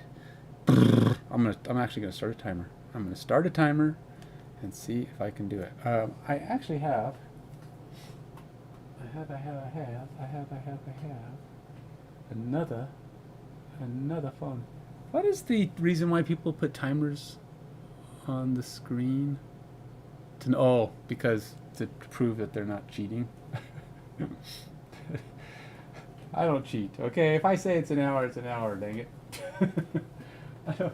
It's too much work to try to say, oh, I spent 8 hours on this. I did it in 1 hour.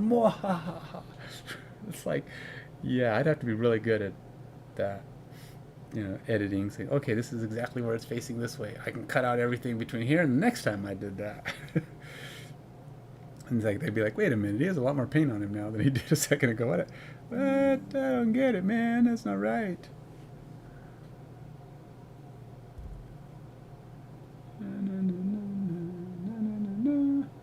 I'm going to do this, guy. I just wanted to get a timer. All right, let's do this. Dismiss. I'm just going to use my watch. Clock. Timer. 1 0 0 0 0. See? 1 hour. Just in case you don't believe me. 1 hour. Nope, not 10 hours and 5 minutes. Let's go back. There we go. 1 hour. Set. Go. 59 minutes and 59 seconds is all I got. Let's do this. I'm going to paint this guy in 1 hour. And I'm going to paint him all. I'm going to have him done. I'm going to go quick. Okay, so you know what I didn't do? Does that include washing him? Because I didn't wash him. So paint might not stick. Hold on a sec. I got to go scrub him down. I'm not going to stop the timer though. Let's do this. I just got to scrub him down in the bathroom here.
So this guy is a Bones Black figure. I believe he's Bones Black. He's got the right coloring for Bones Black. See, this is Bones normal, Bones Black. I believe he's Bones Black. Pretty sure. But the difference is it's supposed to be a harder plastic, more detailed, more quality. But here's the deal with this guy. You can always tell. Well, not always. Sometimes it's hard to tell. But injection molding figures versus 3D printed. Okay, so you can pretty much tell this guy is injection molded because he's flat. This guy's easy to get out of the mold. You know, he goes, they shoot the injection mold or the plastic in there, and it's just basically two pieces that are like this. And then they can just go pull off the top, and you're done. You got the guy printed in front, and you got the guy printed in back. And you'll see that if you find any mold lines, these Bones Black doesn't have a ton of mold lines. They're really good about that, but it would be running all up along his sides. Oh, see, you can see them. They kind of exist right there. Those little mold lines right along the door, the end there. And that's how you can tell the difference. Because oftentimes with 3D printing, you're not limited by the ability to separate two things like this. So what you're not going to see a lot of is overlapping things in front. Like this guy's like one of the easiest kinds of molds you'll see because there's very little in the way of overlapping parts. See, his arms are actually glued to his chest, so there's no gap between his arm and his chest. There's no gap between his swords and anything else. There's no gap between his cape and his body, so you don't have to paint up underneath. So injection molded figures are easier to paint usually because they rarely have parts that you have to overlap. The only exception to those is when you actually get a piece that has multiple parts and you glue them together. And they do, Reaper does do that. They create minis that have to be glued together because for that very reason you have to overlap. And these, oh geez, what am I doing? I'm talking about how this guy works and I'm using up my hour. Okay. So let's see here. I'm going to get this water off of him and start slopping paint on. But anyway, that's the whole thing. I was just saying this guy's flat. that was the point of my whole conversation there, is that telling you this guy's fat. He's fat. He's a thief. So we're going to go ahead and let him have some thiefy colors. Let's go ahead and not be too picky about it. I'm actually going to start with this thick, heavy, ugly brush. Let's go ahead and make his cape ugly brown.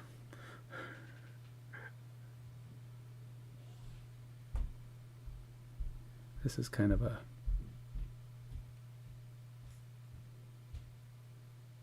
I don't have time to do anything like fix him up or clean him up. I don't care. Like I said, this guy's just supposed to be a simple little bandit guy, really. That's really all he was. And I don't usually paint bandits because I don't usually like to paint minor dudes.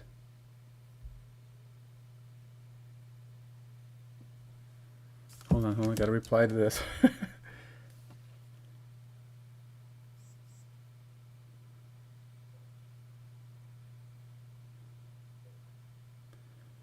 Oh, I gotta stop my timer.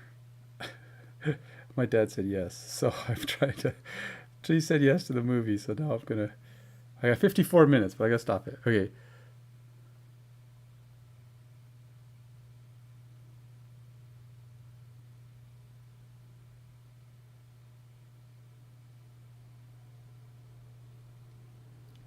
All right.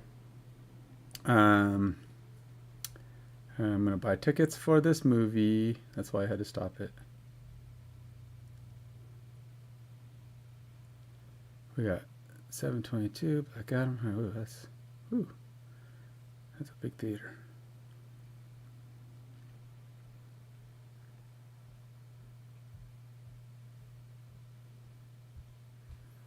Are you? Nope. 2 adults.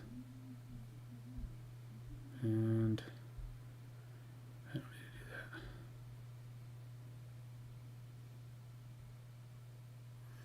This should only take a half a moment in a look at, so you can see me painting. You can see me ordering tickets. I do have a list, so I'm doing the A-list thing.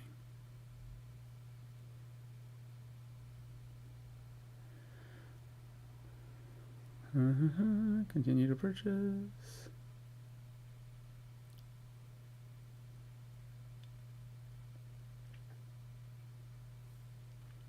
I gotta make sure I pick the right alderwood. Oh no, that's the wrong one. Shoot. Oh wait, go back. Good thing I checked. I picked the wrong theater. I'm supposed to go into Woodinville here. I was gonna do Woodinville. Hold on. I know, I'm distracted. I'm totally falling off the chart again here. Let's see, Woodinville. There's Woodinville. 10, 10, 10, 10, 6:15. There's 6:15. I would rather go to a later one, but... Oh, here's a 7. Think there's any chance I can get into that one, though? Ah, no, they're full. Dang. All right. 6:15. How's that one?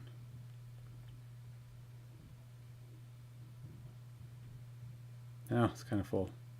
Nope, has to be Woodville.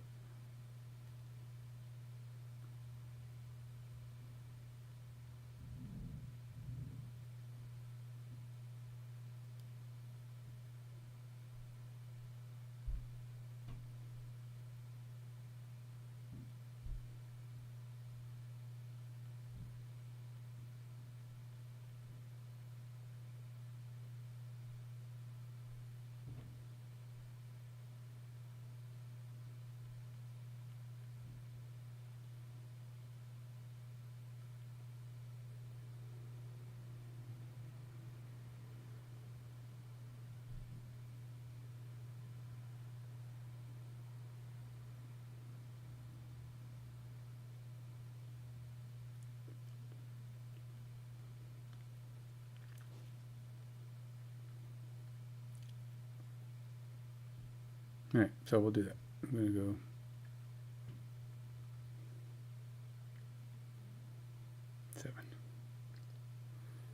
Right back to where I was going.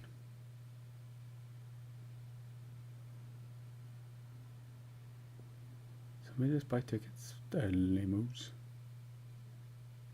Let's go here.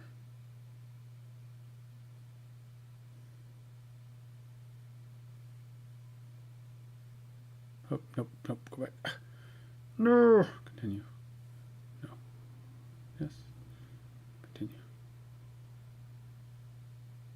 Wait, how come the price changed? Oh no, that was the price of the ticket and then it hasn't told me tax yet.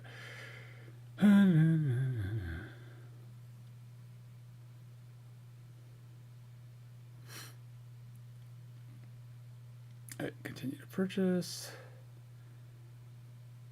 Purchase.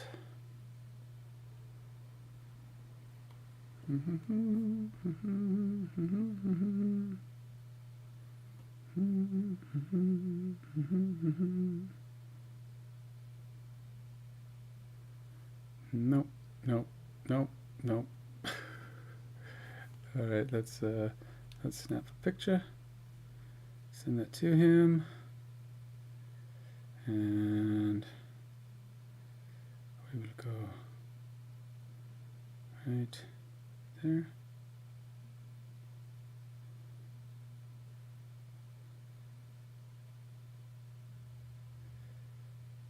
Don't forget your ID. Hey, you know what? I snapped a picture with my stream in the middle of it. I forgot about that little nonsense. That doesn't work. I got the stream pic going here. Yeah, that's not gonna work. Let me try that again. Let's put this down here at the bottom too. I'm being good. I'm being rushed. Don't pressure me. I'm under pressure. Too much pressure. Over me. Okay, that's just totally not gonna work. All right, so let's go back to here.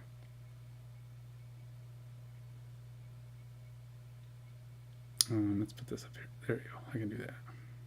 I'll put that up there too. Then we'll do that.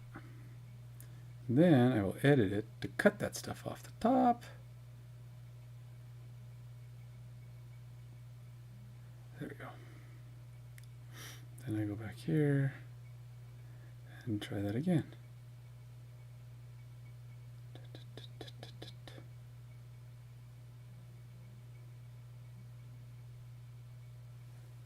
There you go.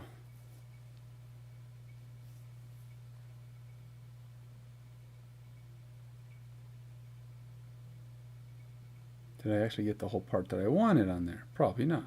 I actually need this piece.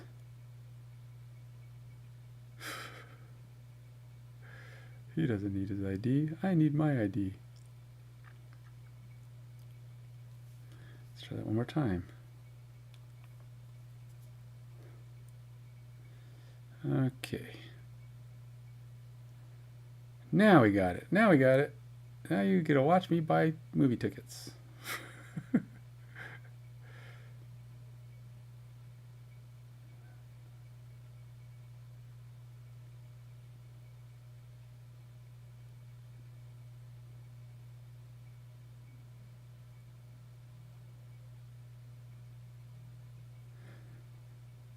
Okay, I'm done.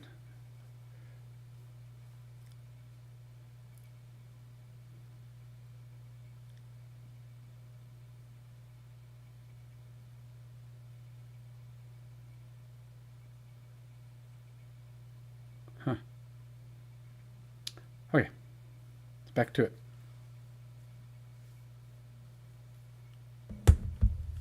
Right, this is the dude. Timer starts. Ready? 54 minutes left. On your marks. Get set. Why is that on? Oh. Go. I guess I got 1 hour. I accidentally deleted my clock. Restarted it. I thought that was the restart automatically button. I didn't want that on. All right, back to doing what I was doing. All right, I got a head start now. Let's do this.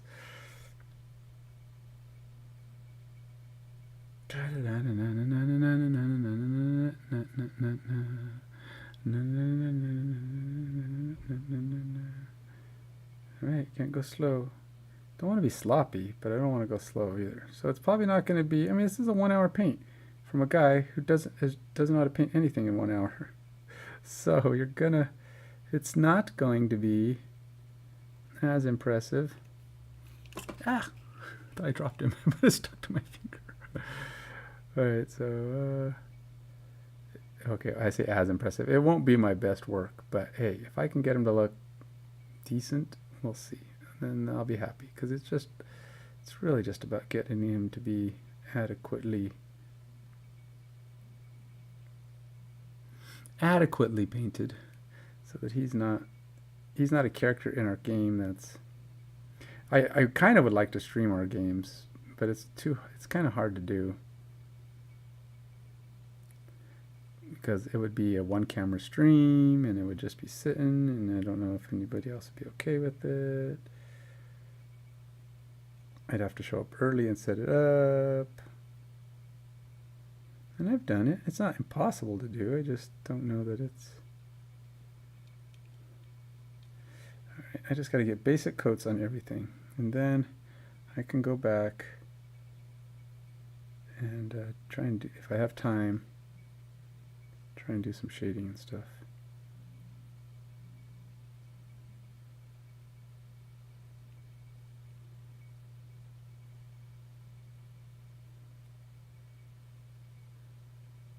Some people say there's a better way. Contrast paints might be the best way to go with this guy, huh? Because he's,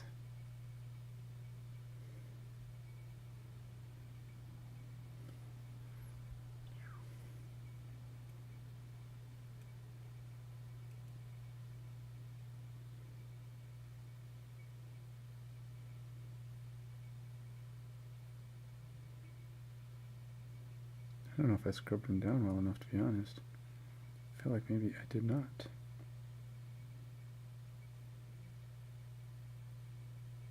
That's going to make things interesting, trying to paint a guy.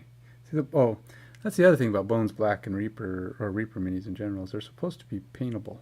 I mean, right out of the gate, no primer required. So for a speed paint, I'm like, well, that's beneficial, right? That's the ideal scenario. But I'm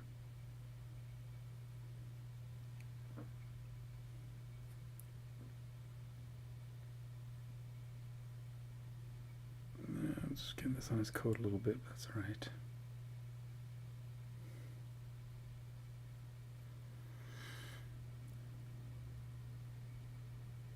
This guy's kind of a...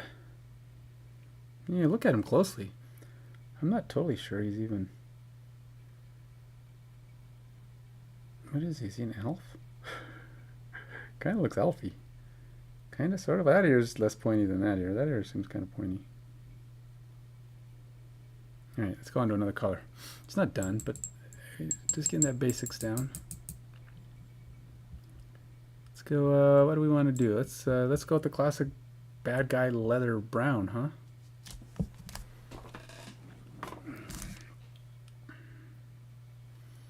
Bad guy brown. An ink. I got a blue, a green. Actually, you know what? Let's do some green. No, not purple. Purple's a rich color. You can't have a bandit wearing purple. That's not right. What is contrast wildwood? Is wildwood a brown? No, that don't look brown at all, huh? Flesh terror. Green. Gullium flesh. I'm looking for an ink. Contrast paint. Green tone. Blue tone.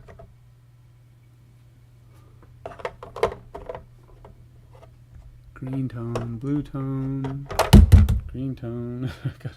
I have a lot of greens because I was having green problems. Okay, so here's a story for you. I went to the airport and most of the time when I show up with my cool XCases and mage cages, people will look at them and go, ooh, those are super cool, man. Oh, those are cool minis inside there. Oh, yeah, hey, check those out. Those are really neat. And then sometimes when you show up at the airport, you get that guy. He's that guy, you know, the one that like, you've got too many paints in there. That doesn't look like a quart worth of paints. And I'm like, a quart bag. That's how much liquids you're allowed, apparently. And I'm like, I don't know how much fits in one of those. He goes, well, you can only have what fits in this bag. And I'm like, that's more. All those paints aren't going to fit in there, though. He says, well, then you're trying to shoot down the airplane. I'm like, wait, what? No, that's not what I'm doing. Yeah, you got to get rid of these. We got to make sure you don't have enough liquid to bring the airplane down. It's like, okay, come on, let's do it. So I start pulling out the paints. Don't touch them. And I'm like, wait, what? He says, don't touch the paints. Just point at them. So he pulls them all out of the case. And he says, you need to get this down where it fits. So like, all I could do then was tell him to, I was allowed to point at the paint bottles that I wanted to keep. And he just started throwing them in the bag. So I said, well, I'm going to not grab any of the greens. I don't like green. So, I mean, you know, I'm not a big green fan, whatever. Basically, I lost about 20 bottles of paint. 10. Maybe it wasn't that many. Maybe 15 bottles of paint, but still, something in that range. And so in a sense, I knew I was doing one color. I was trying to mostly just lose one color because I figured that'd be easier to replace because then I didn't have to think about what specific versions of a color I lost. I could just go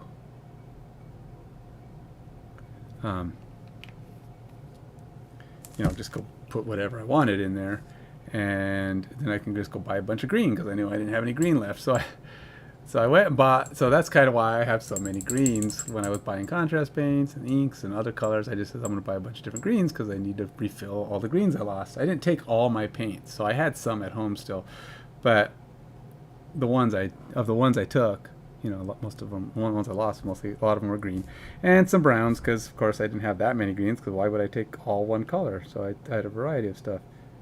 This doesn't. This is weird. This doesn't look like brown at all. I don't know why.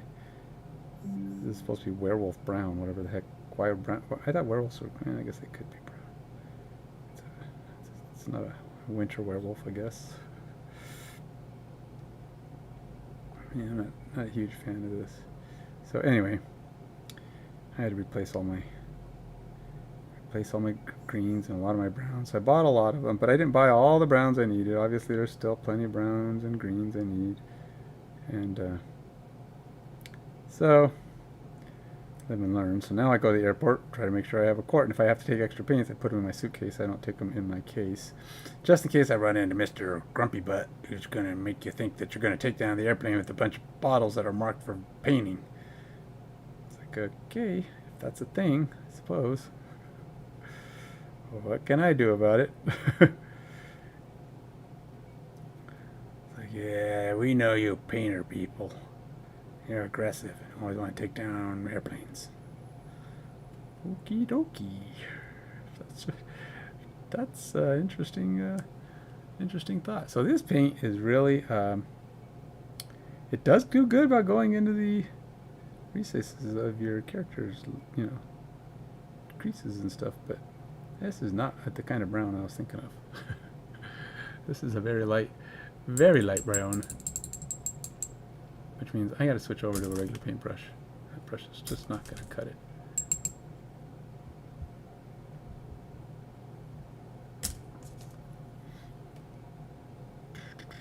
He's got a rope. I do have some paint here that would be good for rope, but I don't want to paint that yet. Let's continue to work on his brown. You know what? I'm gonna go get regular paint. I'm gonna get some regular brown here. That brown's too.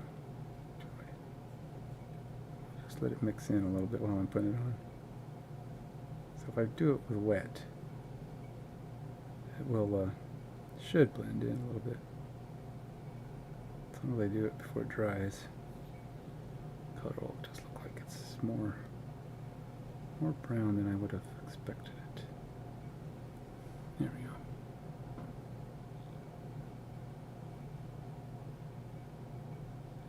What was the paint that they said doesn't read? It was, oh, Citadel. They said Citadel is really bad at mixing. Paint doesn't mix with other paints very well. So this is wet blending. So if the paint is not compatible with blending with other brands of paint, you will not like your wet blending results. And I don't want like this. So if it's not actually blending into the color, it's not going to give me the results I want, because it's just going to push around the paint.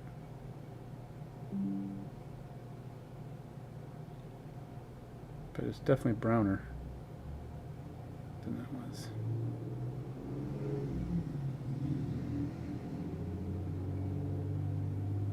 But I don't know if it's sticking. I don't know if it's my bones or the fact that I put this contrast paint over the top or what I did, but it's definitely not.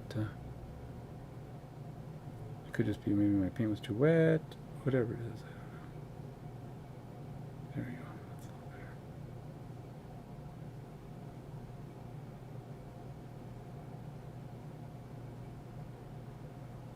There we go. Still kind of weird color though, but whatever.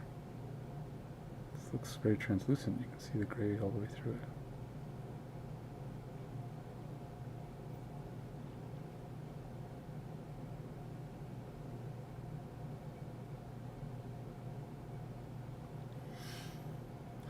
Alright, let's go on to the next color. Do I want to put the same leathery stuff on his jacket? Sure. Sure, but let's just go straight to that color this time. Let's see if that makes a difference versus my my attempt to use the contrast paint. If I want to use the contrast paint, I'll put it on afterwards.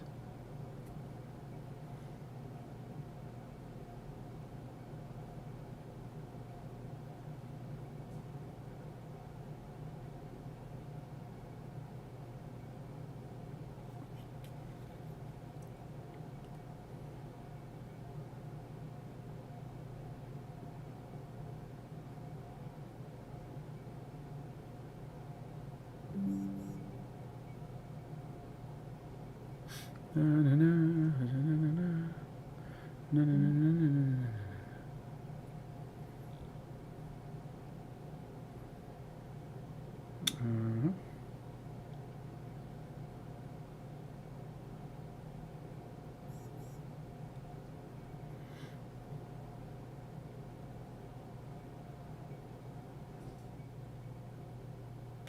I don't know what color he's got underneath the rope. I mean, it's whatever this is, right? But how, does it go all the way down? Is the rope stacked? Kind of looks like the rope's pretty stacked. It's not gonna. It's not like letting the clothing shine through.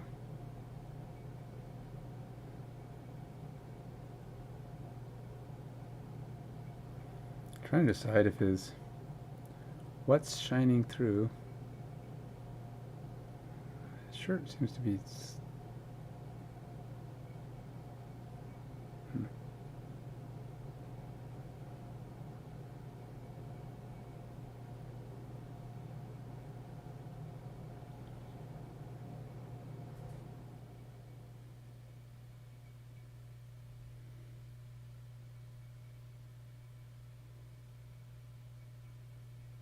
Interesting armor he's got here. I don't think he's actually wearing like a shirt that's visible, but he's got padding on his shoulders, like a leather padding.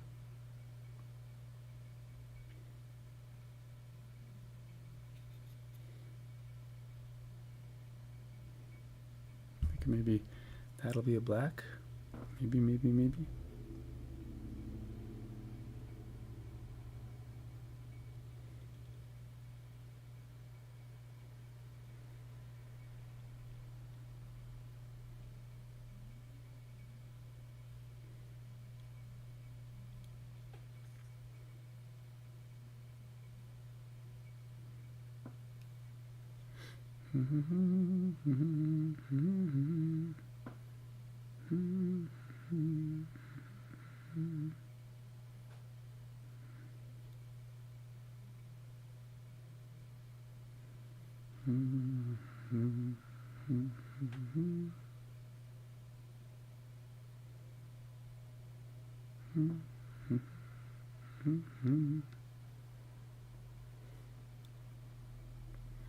All right.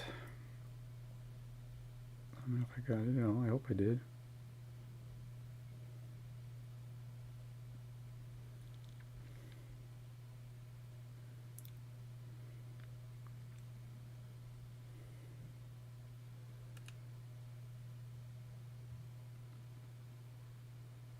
He does kind of have.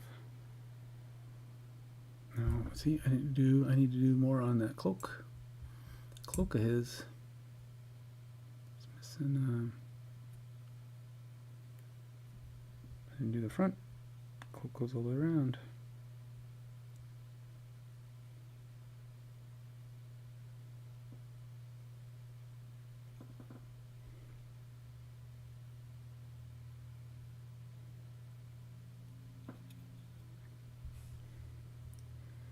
This is kind of an interesting.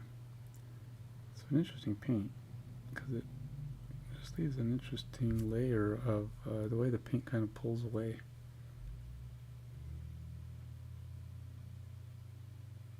And will more layers make a difference? I don't know, but it just, like I said, it's got a weird way about it, man.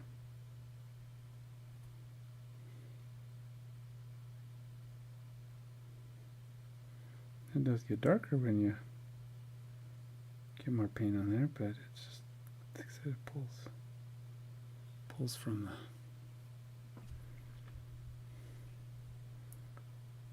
I mean, that's what it's supposed to be, right? It's supposed to like the darker colors. If it's a contrast paint, it pulls into the recesses differently.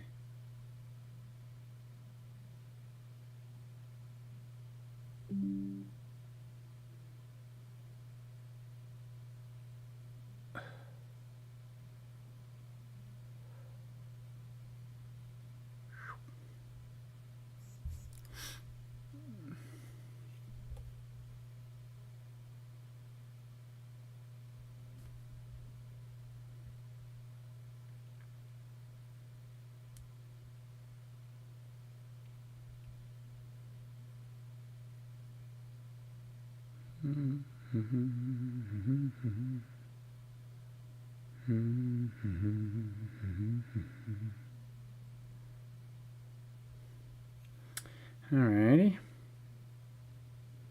So cloak is done. Well, not done, but it's painted. Alright, so at least he's got some color. That's a start, right? Let's go ahead and paint that rope of his. I know. It's just like it's all about getting color on everything first. And then I'll worry about where am I when all is said and done. Then I can figure out if there's more to be painted. If I have time, I can get fancy pantsy, start putting some shades and highlights. But let's just get it all covered, shall we?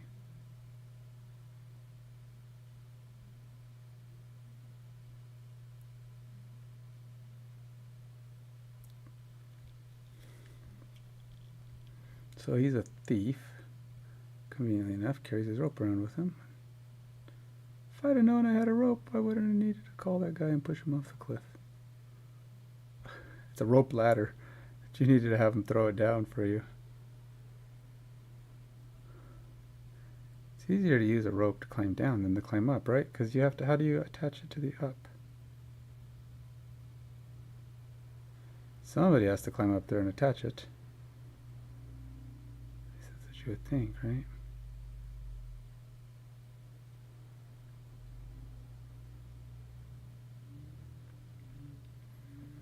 All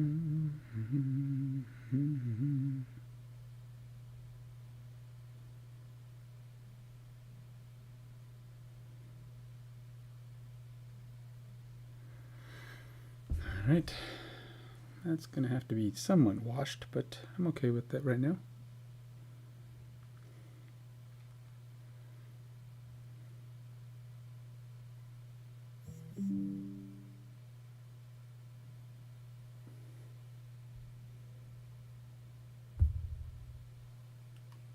Okay, 6:15, so I got about an hour.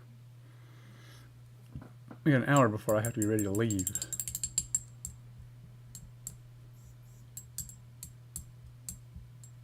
All right, so we're gonna go see a movie. Yay, gonna go see the show I've been wanting to go see, Captain Adam. Captain Adam. Okay, Captain Adam is the name of one of my lights. And I keep saying Captain Adam. It's Black Adam. I don't think he's a captain. I'm going classic silver on the blades. Yes, I know, boring, but hey, this is a speed paint. Ain't got time to be too creative. If I can get it done, that's the magic I'm looking for.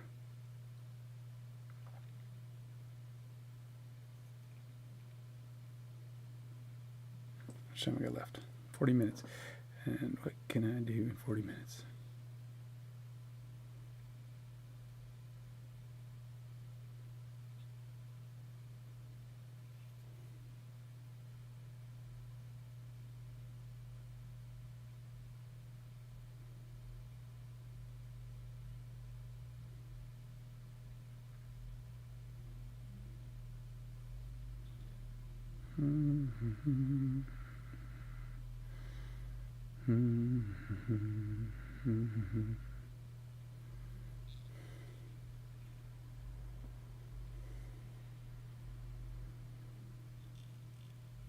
Those are some really silver swords, huh? This isn't even the silver I have. It's not even my most silver. I'm just using the paints that I already had on my wet palette. So I'm not getting that many new paints out. I'm going to go black on the boots.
Yeah, it's going fast. Don't want him to look sloppy, but don't want him to look like professional. I mean, okay, I would love for him to look professional, but I'm not going to accomplish that given the amount of time I've given myself just to get him covered up in paint. Don't want him to look like...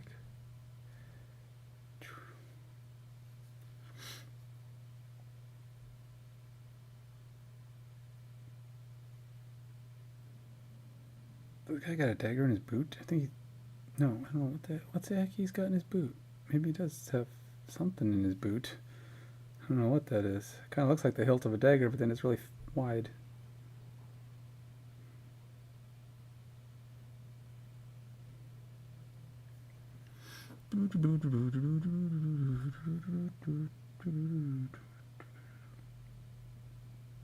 Alright. Now, ideally, I would do... Now, I may come back on this guy, because I don't like him to look too generic, but ultimately, I want him to look painted, but then, like, I don't want him to look so bad that...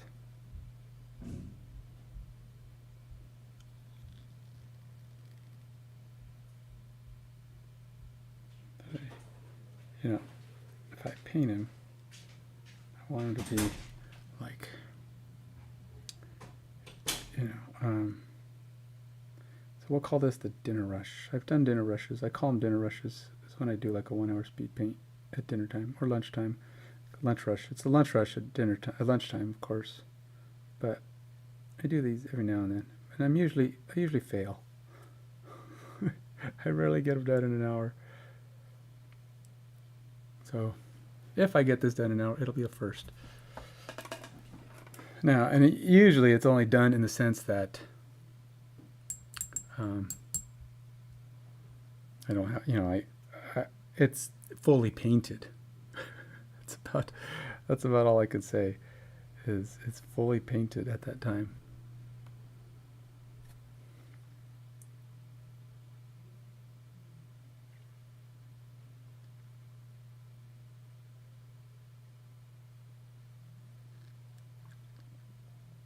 It's not fully painted. It's not done being painted.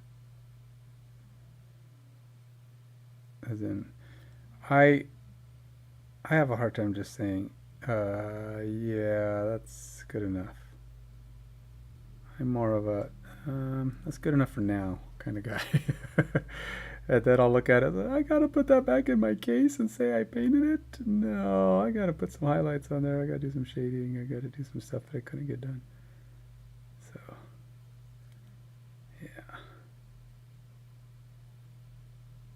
don't know if I scrub this guy good enough. Paint is not sticking quite right.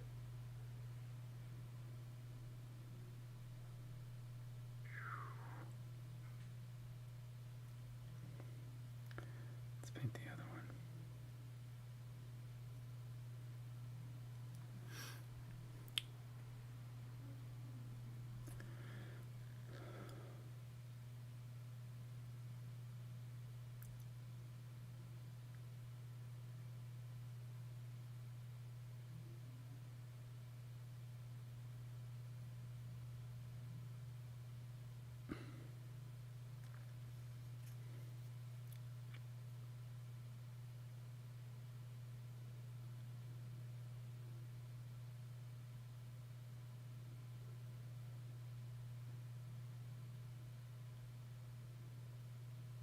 I hope this is the right guy. I think it's the right guy. He had 2 blades anyway.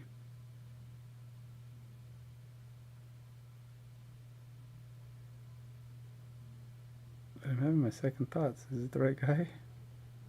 Watch, I'll be looking around going, oh no, this is the guy. Nobody will remember.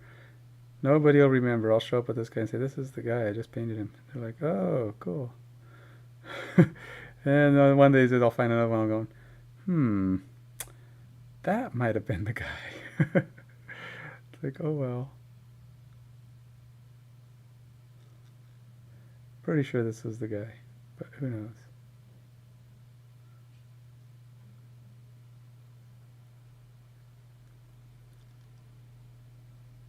At the moment, he's starting to look like a WizKids mini, which is not really a good thing. But I don't. I was gonna go with this cape being kind of black with the shades, but you know what? I really don't like the way that paint is looking.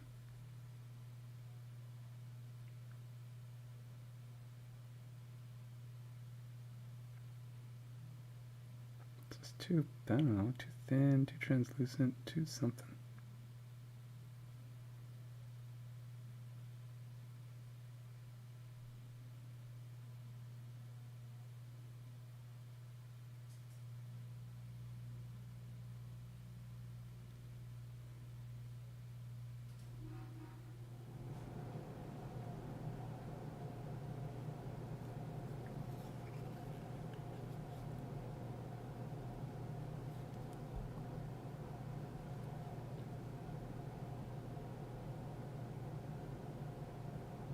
I kind of want his cape to be kind of closer to that, I don't know, dark color.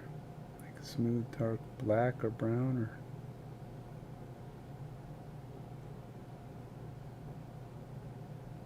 Because he's a thief, right? So thieves need to kind of have a dark shade to them.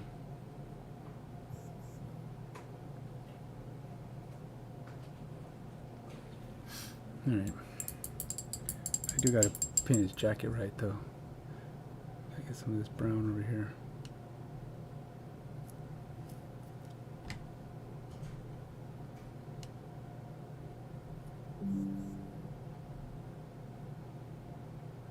I've got this whole area down here that I did not paint.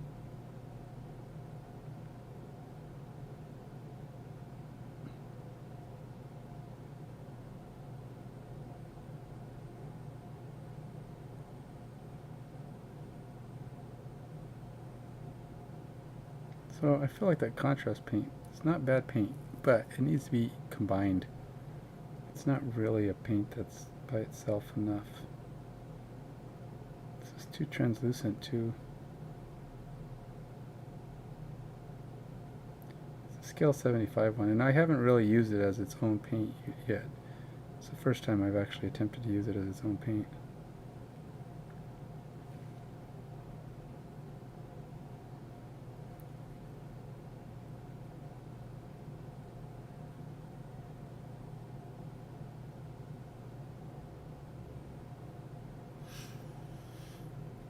All right.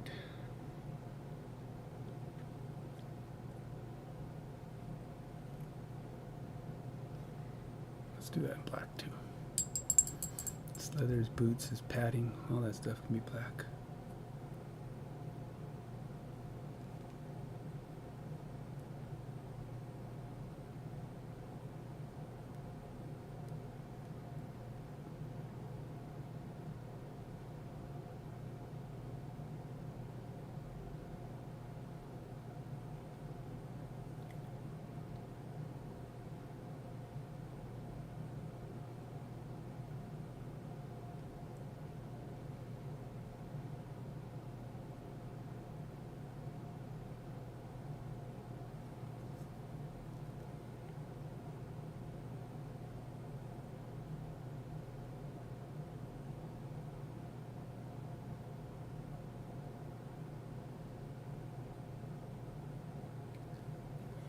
You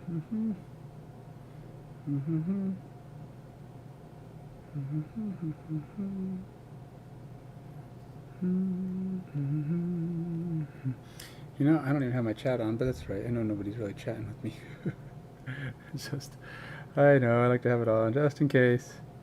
Just in case, if you were thinking, I should chat with this guy. At least you had your, you have the opportunity. And I can reply. It's not going to be for lack of my trying.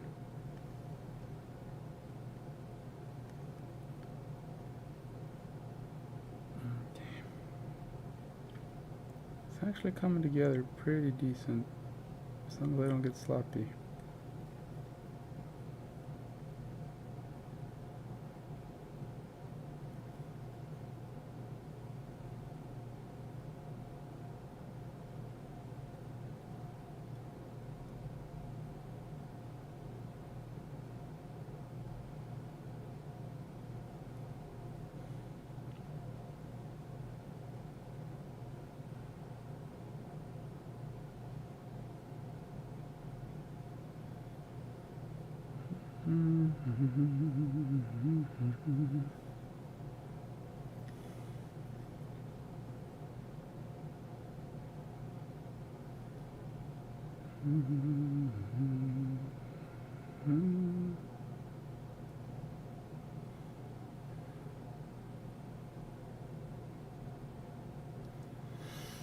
Alright, so he's closing in on complete, but not there. Alright, let's get some skin on this guy. Let's get him some skin. It's tan leather. Green ochre.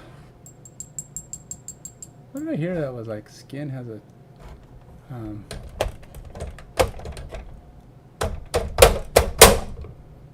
skin. How about an elf skin tone? What is an elf skin tone anyway? Yellow? I mean, what exactly makes it an elf skin tone?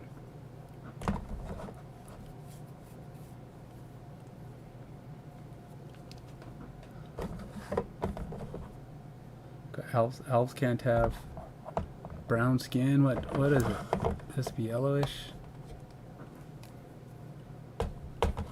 Dark flesh. Dark flesh it is.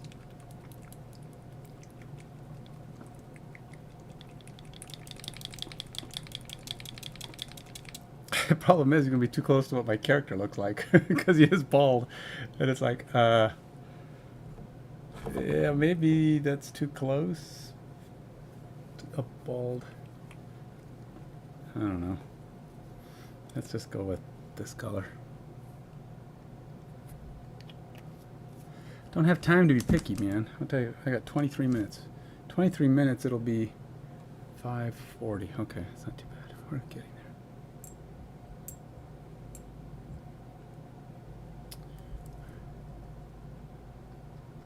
Let's get some color on this guy's face. And hands.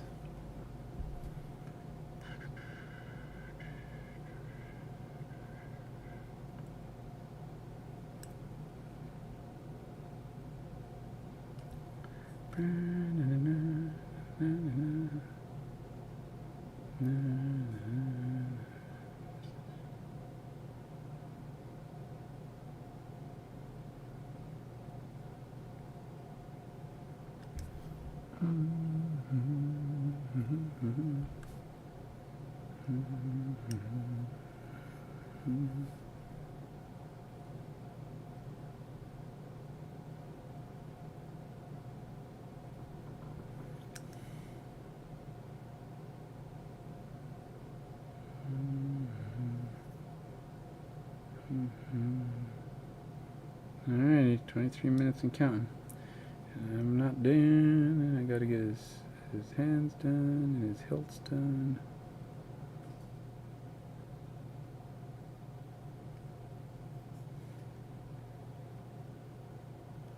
And he's very yellow skinned, so we're definitely gonna have to darken that up a little bit.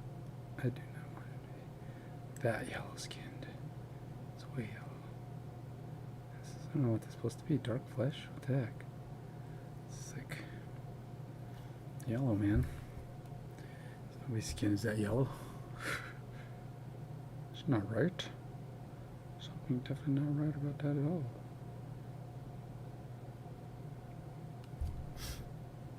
Is it too wet? Pick up that extra paint.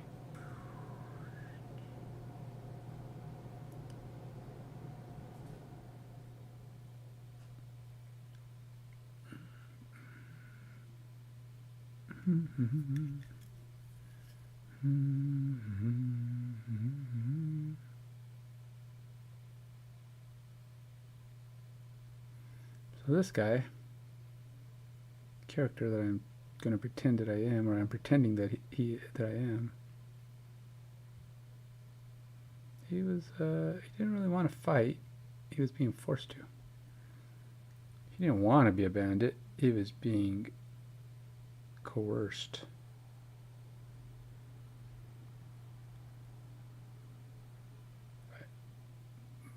Well, apparently by a I want to say a mephit, but it's not a mephit. It's a, what do I call it? Imp. No, not an imp. Like an imp. Not quite an imp either.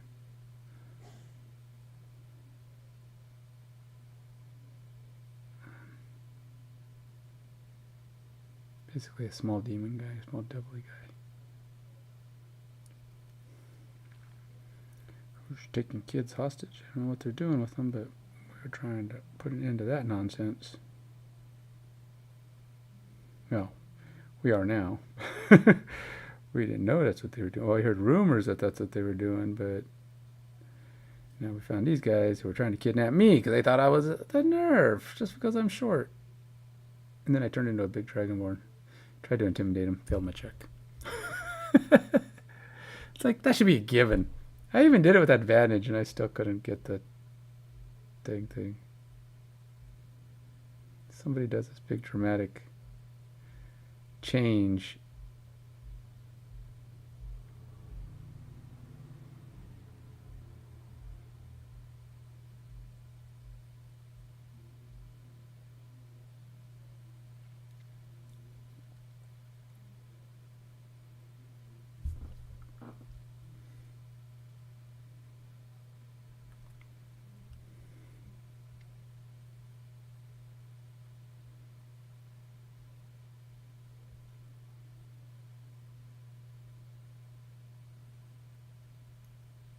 You would think that would be an automatic, you know, they'd be like, yeah, that's not what I thought I was hiding against. I think I'm going, that's not a child. No, that is not a child. I do not want to continue this fight. I will quit and go home now.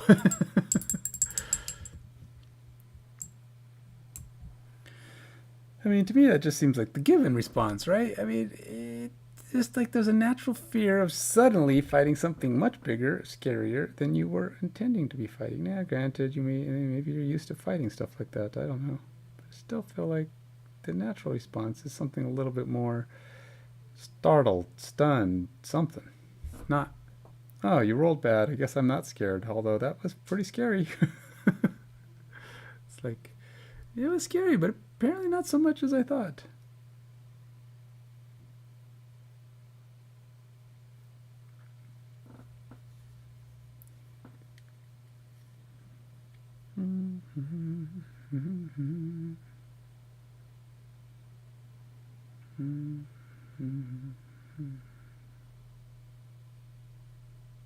See, the problem with this paint is it's just not smooth paint. It doesn't seem to taper off nice. It's not a natural taper. And it's like it feels, I don't know, something unnatural about it. It's like too much of it gets stuck and it's on its way to its proper destination.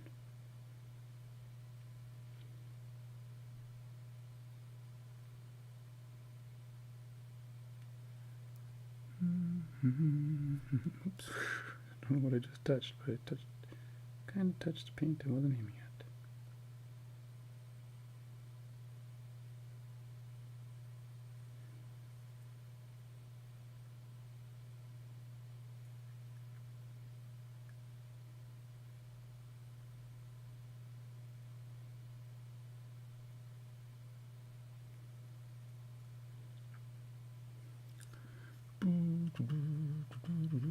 All right, that's better. It's a little cleaner.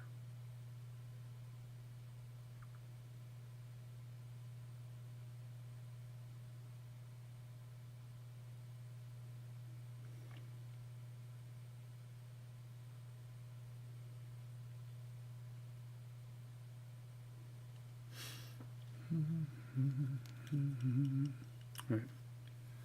How about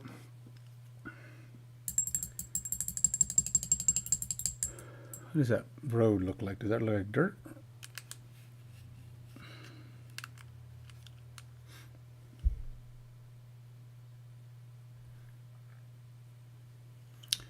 Let's go with the green. I'm going to go with something on the green side of things.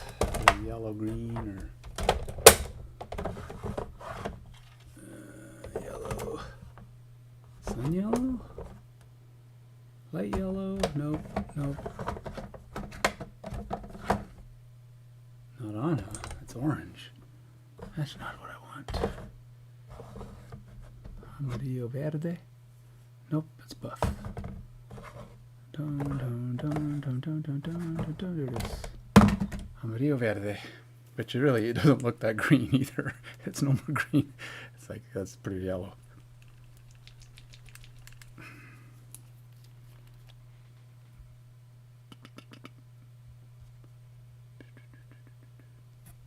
How much time I got left? 15 minutes.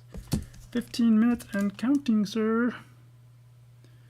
Okie dokie. Let's see here. I'm going to slop this on. That's all I'm doing, slopping it on.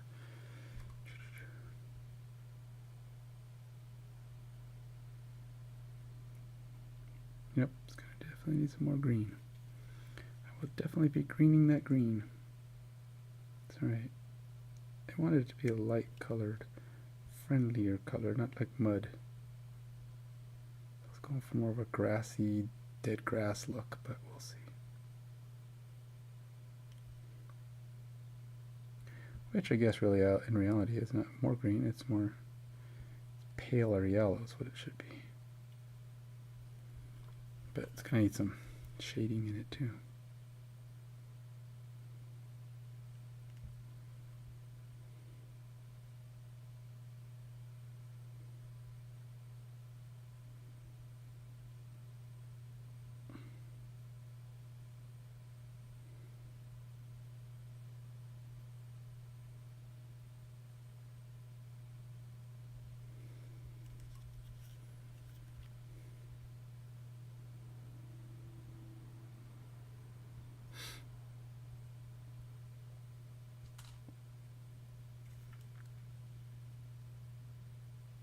Alrighty.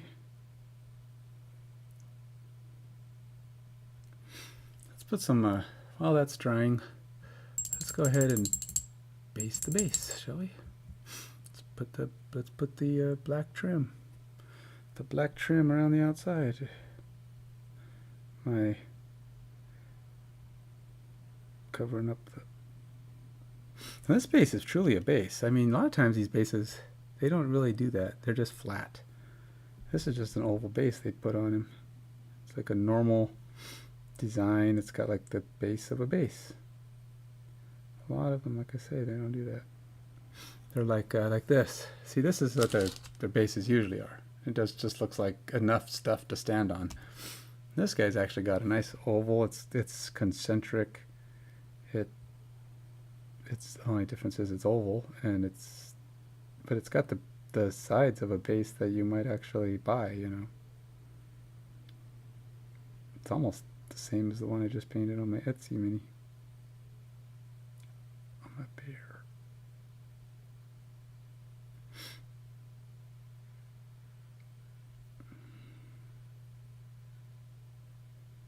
I might trim the extra flex off of this guy.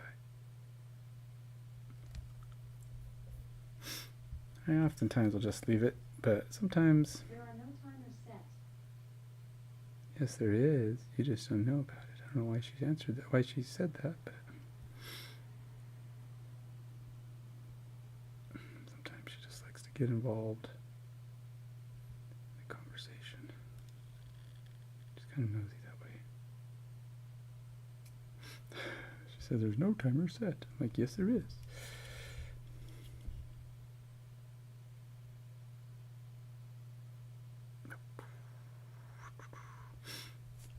Alright, looking pretty good, looking pretty good. We're getting there. Got 11 minutes left. That skin ain't great. I should probably try to get another coat of skin on him, but it did actually fade. It looked a lot more yellow a minute ago. I'm not totally a fan of what that is, but I just... Actually, it's not that bad. I wonder if I should wonder if I did like a light, like just a...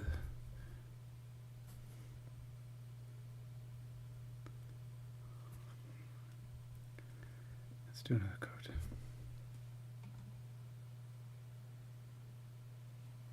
It doesn't have eyes yet though.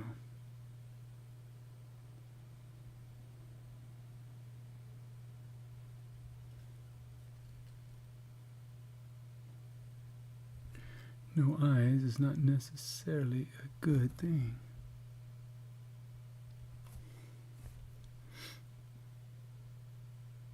I mean, he has eyes, but they're just not colored.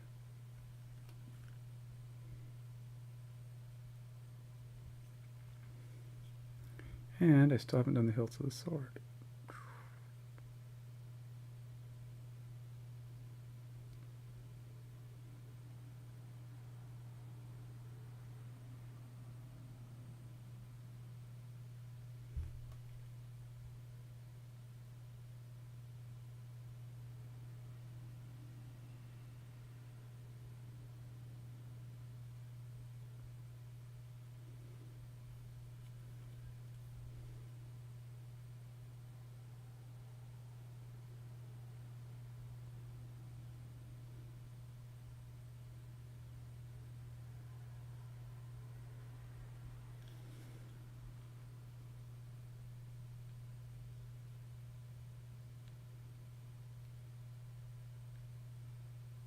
Trying to make sure his hands kind of look,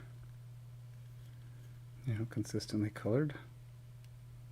Do that first coat sometimes. It doesn't always take, right? Because it's shown, a little bit of plastic shows through. And then in the future runs, you hopefully can smooth it out.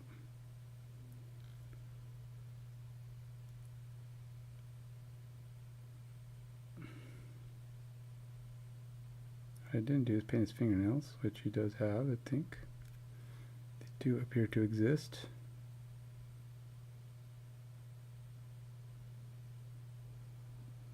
Yeah, those are the kind of things you might hit later when you have time. I need a wash. I need a wash of some kind. Do I have a wash here anywhere? Give me a wash. Is that a wash?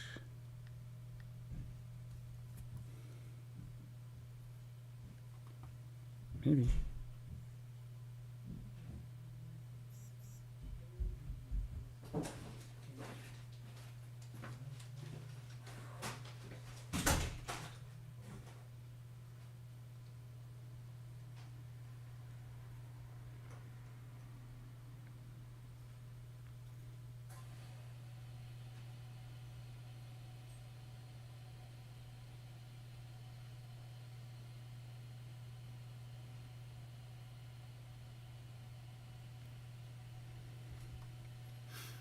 Alright, it's actually not bad.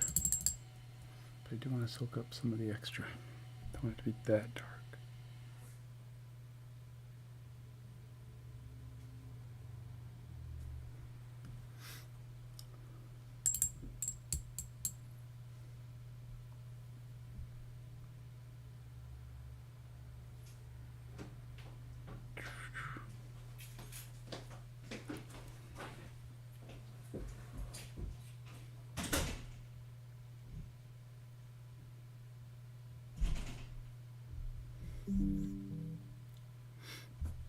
Okay, not bad, not bad, not bad. I'm just doing, I'm almost down to touch-ups. I'm kind of doing touchy-uppy stuff, but it's like, I don't think I'm going to have time to do all the touch-ups I want to do, unfortunately.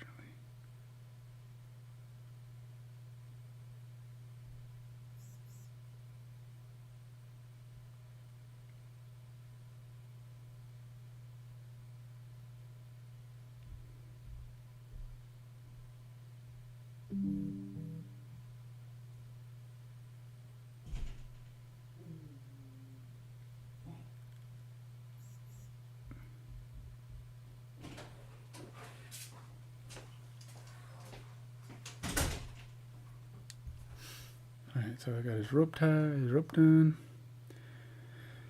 Got his boots, got everything painted except his hilts. Should probably try to get those hilts painted. Don't know what color to make the hilts. Let's go with whatever this color brown is.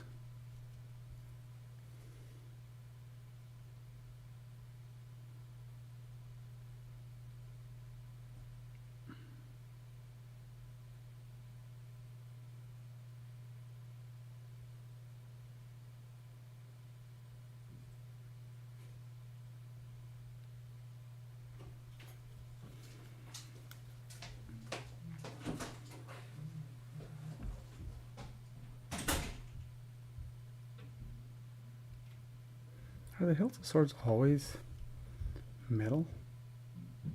I mean, the grips maybe not, but I'm just saying, what about the actual bottom of it?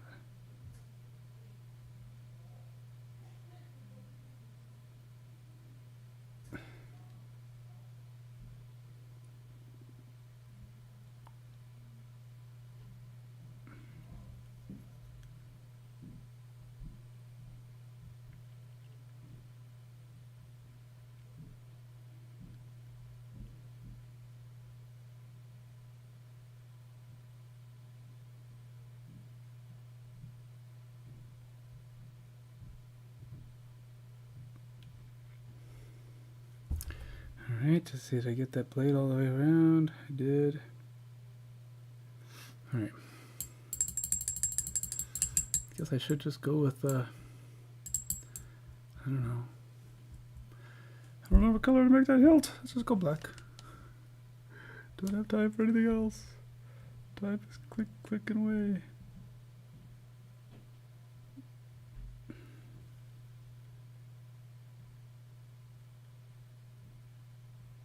Yeah, if it was metal, it can be painted. You can paint metal.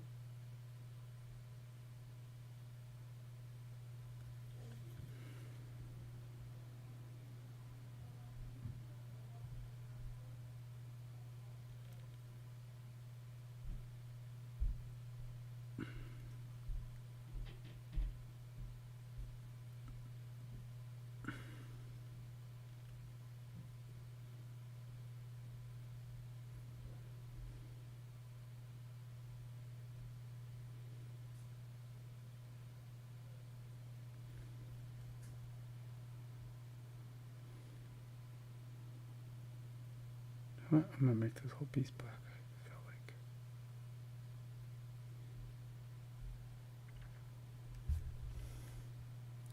How do I have enough time to make that look right? I don't know.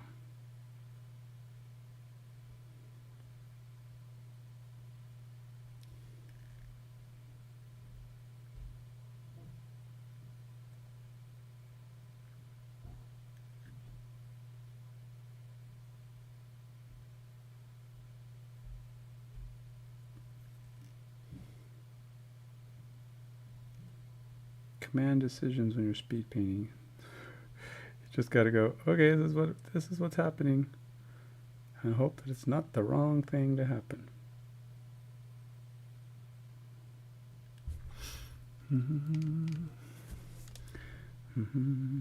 No, see, then you paint fast. You can't paint a ball fast because the bristles will go wherever they want. This hilt is a ball. It's a round ball. And if you hit the bristles just right, they're going to splail out all over the place.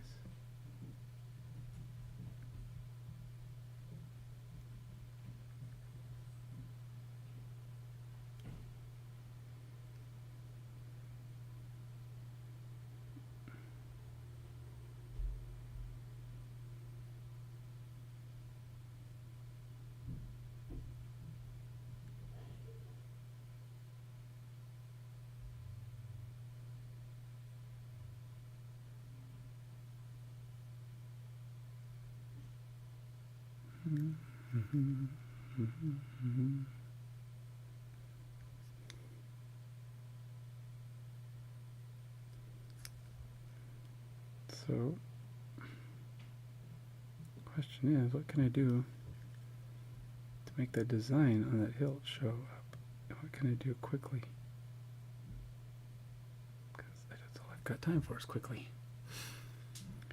I haven't painted the front of his thing on his legs yet. No, guess it's just going to have to be the same color because I don't have time for anything else.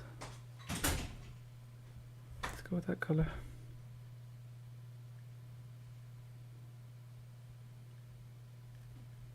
I haven't painted his belt.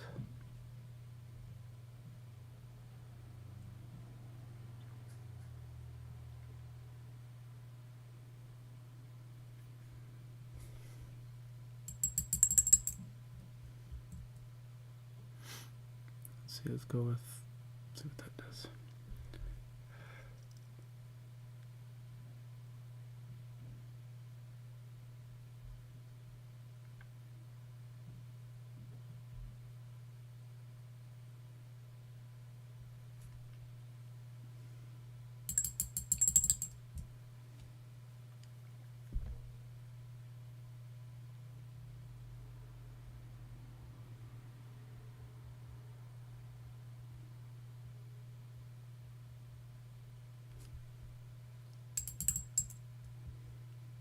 Pulling the extra paint off of that thing. Didn't want that much paint. Oh, there it is. My time is up, man. So that's what I did in 1 hour.